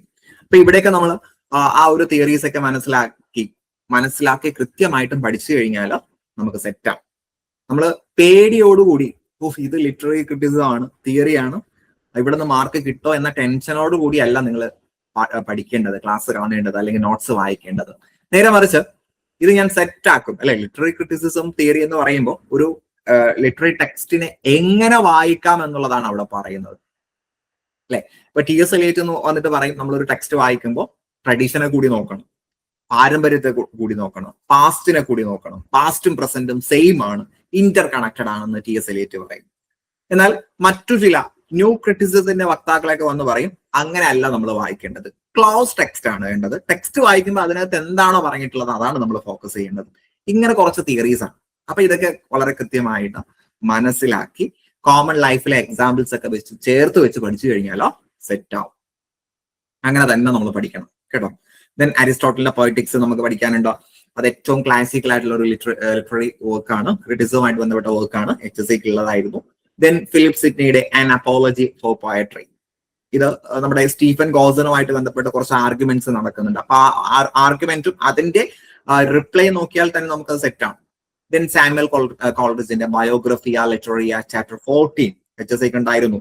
Virginia വൂൾഫിന്റെ a room of one song, വളരെ ഫേമസ് ആയിട്ടുള്ള ഓരോ വ്യക്തിയും അറിഞ്ഞിരിക്കേണ്ട, പ്രത്യേകിച്ച് ഒരു ഫെമിനിസ്റ്റ് പെർസ്പെക്റ്റീവിൽ അറിഞ്ഞിരിക്കേണ്ട വളരെ മനോഹരമായിട്ടുള്ള ഒരു എസ്സേ ആണ്. ദെൻ TS Eliotന്റെ ട്രഡീഷൻ ആൻഡ് ഇൻഡിവിജ്വൽ ടാലന്റ്, നേരത്തെ ഒരു മൊഡ്യൂളിലും വന്നിട്ടുണ്ട് അല്ലെ. ചിലത് റിപ്പീറ്റേഷൻ ആയിട്ട് വന്നിട്ടുണ്ട്, ചില ടൈറ്റിൽസ് പല മൊഡ്യൂൾസിൽ റിപ്പീറ്റ് ചെയ്ത് വരുന്നുണ്ട്, അതിൽപ്പെട്ട ഒരു ടൈറ്റിലാണിത്. Then north of Friday, archetype of literature, Cleanth ബ്രോക്സിന്റെ ലാംഗ്വേജ് ഓഫ് പാരഡോക്സ്. ക്ലെയിൻ ബ്രോക്സുമായിട്ട് ബന്ധപ്പെട്ട ഒരു ക്വസ്റ്റ്യൻ ആയിരുന്നു മിസ് PYക്കിൽ നിന്ന് നിങ്ങൾക്ക് കാണിച്ചു തന്നത്. ദെൻ എഡ്മണ്ട് വിൽസന്റെ മാർക്സിസം ആൻഡ് ലിറ്ററേച്ചർ, അലൈൻ ഷൊവാൽട്ടറിന്റെ feminist criticism in the wilderness, Jacques ഡെരിഡയുടെ ഡിഫറൻസ്, കാൾ മാർക്സിന്റെ the fetishism of commodities and the secret thereof, Sigmund ഫ്രോയിഡിന്റെ the conscious and the unconscious, the ego and the super ego beyond the pressure principles and other writings. ഇങ്ങനെയൊക്കെ കേട്ട് നിങ്ങൾ പേടിക്കണ്ട. നമ്മൾ സാധാരണ സൈക്കോളജിയിൽ പഠിക്കുന്ന ആ ഒരു സൈക്കോ അനാലിസിസ് ഉണ്ടല്ലോ, സൈക്കോ അനാലിറ്റിക് അപ്രോച്ചുമായിട്ട് ബന്ധപ്പെട്ട കാര്യങ്ങളൊക്കെ തന്നെയാണ് അവിടെ ഉള്ളത്. അധികമായിട്ടൊന്നും അവിടെ ഒന്നും പറയുന്നില്ല. ദെൻ ജേർഗൻ ഹെബർമാസിന്റെ modernity and incomplete project, Raymond വില്യംസിന്റെ ട്രഡീഷൻ, ഇൻസ്റ്റിറ്റ്യൂഷൻ, ഫോർമേഷൻസ്, സ്റ്റീഫൻ ഗ്രീൻബ്ലാറ്റിന്റെ ഷേക്സ്പിയർ ആൻഡ് എക്സോസിസ്റ്റ്, മൈക്കൽ ഫൊക്കാൾട്ടിന്റെ 2 lectures from Power, Knowledge, the Unities of Discourse, from the Archaeology of Knowledge and Discourse on Language. Title കണ്ട് നിങ്ങൾ പേടിക്കൊന്നും വേണ്ട, അതിനകത്ത് പറയുന്ന കാര്യങ്ങളൊക്കെ വളരെ സിമ്പിൾ ആയിട്ട് നമുക്ക് മനസ്സിലാക്കാവുന്നതേ ഉള്ളൂ കേട്ടോ. Then Edward Said's Introduction to Orientalism, Helen Sixos's The Laugh of the Medusa, then Eve Sedgwick's Epistemology of the Closet. അപ്പൊ കുറച്ചധികം വർക്ക്സ് തന്നെ നമുക്കുണ്ട് അല്ലെ, ആ മൊഡ്യൂളിൽ കുറച്ചധികം വർക്ക്സ് തന്നെയുണ്ട്. അപ്പൊ നമ്മളത് കൃത്യമായിട്ടും വളരെ വളരെ പ്രസൻസ് ഓഫ് മൈൻഡോട് കൂടി വായിക്കുക. ദെൻ അടുത്തത് 14ാമത്തെ മൊഡ്യൂൾ കൾച്ചറൽ സ്റ്റഡീസ് ആണ്. കൾച്ചറൽ സ്റ്റഡീസ് ഒക്കെ നമ്മൾ ലിറ്റററി ക്രിറ്റിസിസം പഠിക്കുന്നതിനേക്കാൾ കുറച്ചുകൂടി സിമ്പിൾ ആണ് കൾച്ചറൽ സ്റ്റഡീസ്. പല ആളുകളും കൾച്ചറൽ സ്റ്റഡീസ് എന്നൊക്കെ പറയുമ്പോൾ സ്കിപ്പാക്കും അല്ലെ. സ്കിപ്പാക്കേണ്ട ആവശ്യമില്ല. ഒരു ലിറ്ററേച്ചർ സ്റ്റുഡന്റ് എല്ലായ്പ്പോഴും പഠിക്കേണ്ട ഒരു സാധനമാണ് കൾച്ചർ. കൾച്ചറും ലാംഗ്വേജും തമ്മിൽ നല്ല ബന്ധമുണ്ട്, ലിറ്ററേച്ചറും കൾച്ചറും തമ്മിൽ നല്ല ബന്ധമുണ്ട്. അതുകൊണ്ട് നമ്മൾ കൾച്ചറിനെ കുറിച്ച് അറിഞ്ഞിരിക്കണം. അവിടെ തിയോഡർ W. അഡോർണോയുടെ culture industry reconsidered, then Stuart ഹില്ലിന്റെ encoding decoding from culture, media, language, Laura മെൽവിയുടെ വിഷ്വൽ പ്ലഷർ ആൻഡ് നറേറ്റീവ് സിനിമയായിട്ട് ബന്ധപ്പെട്ട ഒരു ഫെമിനിസ്റ്റ് പെർസ്പെക്റ്റീവിലുള്ള ഒരു വർക്കാണ്. വളരെ രസകരമായിട്ടുള്ള ഒരു എസ്സേയാണ്. നമുക്ക് ഇന്ന് സമൂഹത്തിൽ നടക്കുന്ന പല കാര്യങ്ങളും അവിടെ എഴുതി വെച്ചിട്ടുണ്ട്. Then Judith Butlerന്റെ Subject of Sex, Gender Desire from Gender Trouble, Feminism, Subversion of Identity. Then Angela McRobbieയുടെ Post Modernism and Popular Culture. ഇതൊക്കെയാണ് കൾച്ചർ സ്റ്റഡീസിൽ. ഞാൻ ജസ്റ്റ് വർക്ക്സിന്റെ പേരൊക്കെ ഒന്ന് വായിച്ചതേ ഉള്ളൂ. ഞാൻ ഒരുപാട് അവിടെ വിശദീകരിക്കാൻ നിന്നില്ല. കാരണം നിങ്ങൾ ഇതിനകം തന്നെ കുറെ കാര്യങ്ങളൊക്കെ കേട്ടിങ്ങനെ ഇരിക്കുകയാണ്. അപ്പൊ നിങ്ങളുടെ മുന്നിൽ ഒരുപാട് കാര്യങ്ങൾ, പോയിന്റ്സുകൾ ഞാനിപ്പോ പറയാൻ ശ്രമിച്ചിട്ടില്ല. നമുക്കത് വഴിയെ അതിലേക്കൊക്കെ നമുക്ക് വരാം. സോ അപ്പൊ സിലബസ് കണ്ടപ്പോ നിങ്ങൾക്ക് ഏകദേശം കാര്യങ്ങൾ മനസ്സിലായിട്ടുണ്ടല്ലേ? അത്യാവശ്യം വലിപ്പമുള്ള ഒരു സിലബസ് ആണ്. സോ I+ നിങ്ങൾക്ക് എന്താണ് പ്രൊവൈഡ് ചെയ്യുന്നത് എന്ന് ചോദിച്ചു കഴിഞ്ഞാൽ, സബ്ജക്ട് വൈസ് ക്ലാസ്സസ്, ഓരോ സബ്ജക്റ്റും മൊഡ്യൂൾ വൈസ് ഓരോ ടോപ്പിക്കും കൃത്യമായിട്ടും അനലൈസ് ചെയ്തുകൊണ്ടുള്ള ക്ലാസ് ഉണ്ടാകും. ദെൻ സിലബസ് ഫുൾ നമ്മൾ കവർ ചെയ്തിരിക്കും. അതിനകത്ത് ഒരു സംശയം വേണ്ട. ഇതിനകം തന്നെ നമ്മൾ പല മൊഡ്യൂൾസും കംപ്ലീറ്റ് ചെയ്തിട്ടുണ്ട്. ഡീറ്റെയിൽഡ് നോൺ ഡീറ്റെയിൽഡ് സ്റ്റഡീസിൽ നിന്നും പല മൊഡ്യൂൾസും നമ്മൾ ഇതിനകം കംപ്ലീറ്റ് ചെയ്തിട്ടുണ്ട്. സോ ഫുൾ സിലബസ് കവറേജ് അവിടെ ഉറപ്പ് തരികയാണ്. Then full and previous year questions. നേരത്തെ നിങ്ങൾ PYQs കണ്ടപ്പോൾ നിങ്ങൾക്ക് മനസ്സിലായിട്ടുണ്ടാകും. PYQs ഇതിനകം തന്നെ നമ്മൾ കൃത്യമായിട്ട് സോർട്ട് ഔട്ട് ചെയ്തിട്ടുണ്ട്. അതുമായിട്ട് ബന്ധപ്പെട്ട ക്വസ്റ്റ്യൻസ് നിങ്ങൾക്ക് പ്രൊവൈഡ് ചെയ്യും, വീഡിയോസ് പ്രൊവൈഡ് ചെയ്യും. Then exam pattern aligned mock text, കൃത്യമായിട്ടും എങ്ങനെയാണ് HSST പരീക്ഷയിൽ ക്വസ്റ്റ്യൻസ് വരുന്നത് എന്ന തരത്തിൽ 100 മാർക്കിന്റെ മോക്ക് ടെസ്റ്റ് നിങ്ങൾക്ക് അറ്റൻഡ് ചെയ്യാൻ കഴിയും. Then recorded plus live sessions ഉണ്ടാകും. നമ്മൾ സിലബസ് ഫുള്ള് കവർ ചെയ്യുന്നത് അധികം റെക്കോർഡഡ് ക്ലാസ്സിലായിരിക്കും. ദെൻ ഒരു ലൈവ് ഇന്ററാക്ഷൻ, ഓരോ ആഴ്ചയിലും ഒരു നിശ്ചിത ദിവസം ലൈവ് ഇന്ററാക്ഷൻ ഉണ്ടാകും. ഫാക്കൽറ്റീസുമായിട്ടുള്ള ലൈവ് ഇന്ററാക്ഷൻ. നിങ്ങൾക്ക് സംശയങ്ങൾ ചോദിക്കാം, വളരെ ലൈവായിട്ട് ഇന്ററാക്ട് ചെയ്യാം. അതിനുള്ള ഒരു ഫെസിലിറ്റി ഉണ്ടാകും. ദെൻ എക്സ്പെർട്ട് ഫാക്കൽറ്റി ഗൈഡൻസ്, നിങ്ങൾക്ക് വളരെ പ്രഗത്ഭരായിട്ടുള്ള ഫാക്കൽറ്റീസിന്റെ ഗൈഡൻസ് ആയിരിക്കും കിട്ടുക. ദെൻ റെഗുലർ റിവിഷനും ഡൗട്ട് ക്ലിയറിംഗ്, നിങ്ങൾക്ക് എന്ത് ഡൗട്ട് ഉണ്ടെങ്കിലും ചോദിച്ച് ക്ലിയർ ചെയ്യാനുള്ള ഫെസിലിറ്റി ഉണ്ടാകും. ഓരോ വ്യക്തികൾക്കും നിങ്ങളിപ്പോ പല ആളുകളും പല ജോലിയിലോ അല്ലെങ്കിൽ വ്യക്തിപരമായിട്ടുള്ള തിരക്കിലുള്ള ആളുകളായിരിക്കും അല്ലെ. HSST ആകുമ്പോൾ നിങ്ങൾ PG കഴിഞ്ഞു, സെറ്റ് ക്വാളിഫൈഡ് ആയി, B.Ed കംപ്ലീറ്റ് ചെയ്തിട്ടുള്ള ആളുകളായിരിക്കും. വെറുതെ നിൽക്കുന്ന ഒരൊറ്റ ആൾ പോലും ഉണ്ടാവില്ല അല്ലെ. ഒന്നുകിൽ നിങ്ങൾ ഫർദർ സ്റ്റഡീസുമായിട്ട് ബന്ധപ്പെട്ടതായിരിക്കും, അല്ലെങ്കിൽ പേഴ്സണൽ തിരക്കുകളിലൊക്കെ ഉള്ള ആളുകളായിരിക്കും. അപ്പൊ നിങ്ങളെ ഓരോ ആളുകളുടെയും പെർഫോമൻസും മറ്റു കാര്യങ്ങളും ഒക്കെ കൃത്യമായിട്ടും ശ്രദ്ധിച്ച് നിങ്ങൾക്ക് ആവശ്യമായിട്ടുള്ള ഗൈഡൻസ് ഒക്കെ നമ്മൾ പ്രൊവൈഡ് ചെയ്യുന്നതാണ്. ഇതാണ് I+നെ കുറിച്ച് നിങ്ങളോട് പറയാനുള്ളത്. ദെൻ നിങ്ങൾ പഠിക്കാൻ റെഡിയാവുക എന്നുള്ളതാണ് ഇതിലെ ഏറ്റവും പ്രധാനപ്പെട്ട കാര്യം. പഠിക്കാൻ റെഡിയായി കഴിഞ്ഞാൽ നിങ്ങൾക്കുള്ളതെല്ലാം ഇവിടെയുണ്ട്. നിങ്ങൾ ഇനിയും സംശയിച്ച് നിൽക്കരുത്. നമ്മളെ സംബന്ധിച്ചിടത്തോളം B.Edഉം PGയും സെറ്റും ഉള്ള ഒരാളെ സംബന്ധിച്ചിടത്തോളം HSST നമുക്ക് എത്തിപ്പിടിക്കാൻ പറ്റുന്നതിൽ എന്നാണ് ഞാൻ പറയുന്നത്. അതായത് നമുക്ക് എത്തിപ്പിടിക്കാൻ പറ്റുന്ന ഏറ്റവും വലിയൊരു പോസ്റ്റാണ്. അപ്പൊ ഇവിടെ സ്വാഭാവികമായിട്ടും കോമ്പറ്റീഷൻ ഉണ്ടാകും. നമ്മൾ എവിടെ പോയാലും കോമ്പറ്റീഷൻ ഉണ്ടാകും അല്ലെ. നമുക്ക് കോമ്പറ്റീഷൻ ഇല്ലാത്ത മേഖല എന്ന് പറയുമ്പോൾ അവിടെ പ്രത്യേകിച്ചൊന്നും നമുക്ക് കിട്ടാനില്ലാത്ത മേഖലയാണെങ്കിൽ അവിടെ കോമ്പറ്റീഷൻ ഉണ്ടാവില്ല. പക്ഷെ നമുക്ക് കിട്ടാനുള്ള നേട്ടങ്ങൾ വലുതാണെങ്കിൽ അതനുസരിച്ചുള്ള കോമ്പറ്റീഷൻ ഉണ്ടാകും. നമ്മൾ പാഴാക്കുന്ന ഓരോ നിമിഷവും മറ്റൊരാൾ പരിശ്രമിച്ചുകൊണ്ടിരിക്കുകയാണ്, അയാൾ വിജയത്തിലേക്ക് അടുത്തുകൊണ്ടിരിക്കുകയാണ് എന്നുള്ളൊരു ബോധ്യം നമുക്ക് ഉണ്ടാകണം. സമയം പാഴാക്കരുത്. കൃത്യമായിട്ടും പഠിക്കണം, കൃത്യമായിട്ടും റിവൈസ് ചെയ്യണം. പഠിക്കുക എന്നതോടൊപ്പം തന്നെ നമ്മൾ ചെയ്യേണ്ട മറ്റൊരു കാര്യമാണ് റിവിഷൻ അല്ലെ. പല ആളുകളും പഠിക്കും, സിലബസ് ഇങ്ങനെ ഒരു തവണ കവർ ചെയ്യും, എന്നിട്ട് നേരെ പരീക്ഷയ്ക്ക് പോയിരിക്കും. അത് പറ്റില്ല. നമ്മൾ പഠിക്കുന്ന കാര്യം റിവൈസ് ചെയ്യണം അല്ലെ. നമ്മളൊരു കാര്യം പഠിച്ചില്ല, എക്സാമിന് പോയപ്പോൾ ആ ചോദ്യം കണ്ടപ്പോൾ നമുക്ക് മനസ്സിലായി നമ്മൾ അത് പഠിച്ചില്ല. അപ്പൊ നമുക്ക് സങ്കടം ഉണ്ടാവും അല്ലെ. സങ്കടം ഉണ്ടാവില്ലേ? നമ്മൾ പഠിക്കാത്തൊരു കാര്യം പരീക്ഷയ്ക്ക് വന്നാൽ നമുക്ക് സങ്കടം ഉണ്ടാവില്ലേ? ഇല്ല. സങ്കടം ഉണ്ടാവും അല്ലെ. എന്നാ ഞാനൊന്ന് ചോദിക്കട്ടെ, നിങ്ങൾ ഒരു കാര്യം പഠിച്ചു, എക്സാമിന് പോയിരിക്കുന്ന സമയത്ത് ചോദ്യപേപ്പറിൽ പഠിച്ച കാര്യം ചോദിച്ചിട്ടുണ്ട്, പക്ഷെ നിങ്ങൾക്ക് ഓർമ്മ വന്നില്ല. എവിടെയായിരിക്കും കൂടുതൽ സങ്കടം ഉണ്ടാവുക? ഞാൻ പഠിച്ച കാര്യം വന്നിട്ടുണ്ട്, പക്ഷെ എനിക്ക് അതിന്റെ ശരിയായിട്ടുള്ള ഉത്തരം ഓർമ്മ വരുന്നില്ല. ആ ഒരു സാഹചര്യമല്ലേ നമ്മളെ സംബന്ധിച്ച് ഏറ്റവും കൂടുതൽ സങ്കടം ഉണ്ടാക്കുന്നത് അല്ലെ. അതല്ലേ ഏറ്റവും കൂടുതൽ സങ്കടം ഉണ്ടാക്കുന്നത്, ആണോ അല്ലേ? യെസ്. അത് പല ആളുകൾക്കും നമുക്ക് എല്ലാവർക്കും അങ്ങനെ പല എക്സ്പീരിയൻസ് ഉണ്ടായിട്ടുണ്ട്. അവിടെ നമുക്ക് വില്ലനാകുന്നത് റിവിഷനാണ്. അപ്പൊ നമ്മൾ പലപ്പോഴും ഒറ്റയ്ക്ക് പഠിക്കുന്ന സമയത്ത് റിവിഷൻ പ്രോപ്പറായിട്ട് നടക്കില്ല. അപ്പോൾ നമുക്ക് I+ നിങ്ങൾക്ക് പ്രൊവൈഡ് ചെയ്യുന്ന കൃത്യമായിട്ടും റിവിഷൻ ചെയ്യാനുള്ള സ്ട്രാറ്റജിയും അതിനുള്ള അവസരവും മോക്ക് ടെസ്റ്റ് ഒക്കെ നിങ്ങൾക്ക് തരും. അപ്പൊ നിങ്ങൾ ഫാക്ച്വൽ ആയിട്ട് പഠിച്ചു വെച്ച കാര്യങ്ങൾ, നോട്ട്സ് ഉപയോഗിച്ച് അല്ലെങ്കിൽ ക്ലാസ് കണ്ട് പഠിച്ചു വെച്ച കാര്യങ്ങൾ ഒരു ക്വസ്റ്റ്യൻ രൂപത്തിൽ വരുമ്പോഴാണ് ഇവിടെ ഇങ്ങനെയൊക്കെ ചോദ്യങ്ങൾ വരാം. ഇങ്ങനെ റിപ്പീറ്റഡ് ആയിട്ട് ചോദ്യങ്ങൾ കണ്ട് നിങ്ങൾ ആ ടോപ്പിക് നല്ല ഫെമിലിയർ ആകും. അപ്പൊ നിങ്ങൾക്ക് ചോദ്യ പേപ്പർ കാണുമ്പോൾ പല ചോദ്യങ്ങളും ഇതിനു മുന്നേ ഞാൻ കണ്ടതുമായിട്ട് അല്ലെങ്കിൽ ഞാൻ കണ്ടതുമായി ബന്ധപ്പെട്ട ചോദ്യങ്ങളാണ് വന്നിട്ടുള്ളത് നിങ്ങൾക്ക് ഫീൽ ചെയ്യും. അപ്പൊ അത്തരത്തിൽ നമുക്ക് വളരെ ഭംഗിയായിട്ട് പഠിക്കണം. നമുക്ക് കുറച്ച് ദിവസങ്ങളല്ല കുറച്ച് മാസങ്ങളാണ് നമുക്ക് നമ്മുടെ മുന്നിൽ ഉള്ളത് അല്ലെ. ഒരു മാക്സിമം പോയാൽ ഒരു 200 ഡേയ്സ് ആയിരിക്കും നമ്മുടെ മുന്നിൽ ഉണ്ടാവുക. ഞാനൊരു ഏകദേശ കണക്ക് പറഞ്ഞതാണ് കേട്ടോ, എക്സാക്ട് കണക്കൊന്നുമല്ല. അപ്പൊ നമ്മൾ ഡേ ഒന്നും കൗണ്ട് ചെയ്യണ്ട. നമ്മൾ എന്ത് ചെയ്യുക, വളരെ സിസ്റ്റമാറ്റിക് ആയിട്ട് പഠനം മുന്നോട്ട് കൊണ്ടുപോവുക. ഇനിയും വൈകി നിൽക്കരുത്. ഇതിനകം തന്നെ ആളുകൾ പഠിച്ചു തുടങ്ങിയിട്ടുണ്ട്. നമ്മുടെ ആപ്പിൽ തന്നെ ആളുകൾ പഠിച്ചു തുടങ്ങിയിട്ടുണ്ട്. അപ്പൊ നിങ്ങൾ ഇനിയും പഠിച്ചു തുടങ്ങിയിട്ടില്ല എങ്കിൽ this is the right time. പഠിച്ചു തുടങ്ങുക. ഒരൊറ്റ നിമിഷം പോലും പാഴാക്കരുത് എന്നാണ് എനിക്ക് നിങ്ങളോട് പറയാനുള്ളത്. സോ അരമണിക്കൂറാണ് എന്നോട് പറഞ്ഞിട്ടുള്ളത്. നിങ്ങൾ കുറെ എന്നെക്കാൾ കൂടുതൽ സമയം നിങ്ങൾ ഈ ഒരു പ്ലാറ്റ്ഫോമിൽ ഇങ്ങനെ സ്പെൻഡ് ചെയ്തുകൊണ്ടിരിക്കുകയാണല്ലേ. തുടർച്ചയായിട്ട് ഒരു മണിക്കൂറിലധികം നിങ്ങൾ നമ്മുടെ ക്ലാസ്, നമ്മുടെ വെബിനാർ വീക്ഷിച്ചു കൊണ്ടിരിക്കുകയാണ്. അപ്പൊ ഒരുപാട് പ്രതീക്ഷകളോടെയാണ് നിങ്ങൾ പഠനത്തിന് മുന്നോട്ട് വന്നിട്ടുള്ളതെന്ന് എനിക്കറിയാം. അപ്പൊ നമ്മുടെ പ്രതീക്ഷയും സ്വപ്നവും ഒക്കെ യാഥാർത്ഥ്യമാകണമെങ്കിൽ എന്ത് മാത്രം പോരാ, വെറും ആഗ്രഹങ്ങൾ മാത്രം പോരാ, പ്രാക്ടീസ് ചെയ്യണം, പ്രവർത്തനത്തിൽ കൊണ്ടുവരണം. അപ്പൊ ഈ ഒരു 2026 എന്റെ ഒരു വർഷമാകണം എന്നുള്ള ഒരു ആഗ്രഹം മറ്റാരേക്കാളും നിങ്ങൾക്ക് ഉണ്ടാകണം അല്ലെ.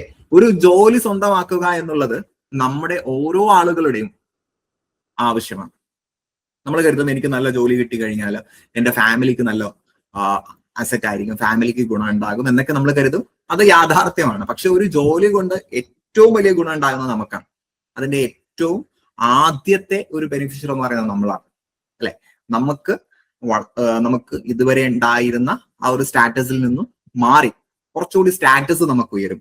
അല്ലെങ്കിൽ ഇതുവരെ നമ്മൾ പറഞ്ഞിട്ടുള്ളത് ആളുകൾ കൺസിഡർ ചെയ്യാത്ത സാഹചര്യത്തിൽ നിന്നും നമ്മുടെ അഭിപ്രായങ്ങൾ കേട്ടുകൊണ്ട് കാര്യങ്ങൾ ചെയ്യാനും നമ്മുടെ ആ ഒരു സമയവും ഒക്കെ നോക്കിക്കൊണ്ട് ഈവന്റുകൾ പ്ലാൻ ചെയ്യുന്ന രീതിയിലേക്ക് കാര്യങ്ങൾ മാറും.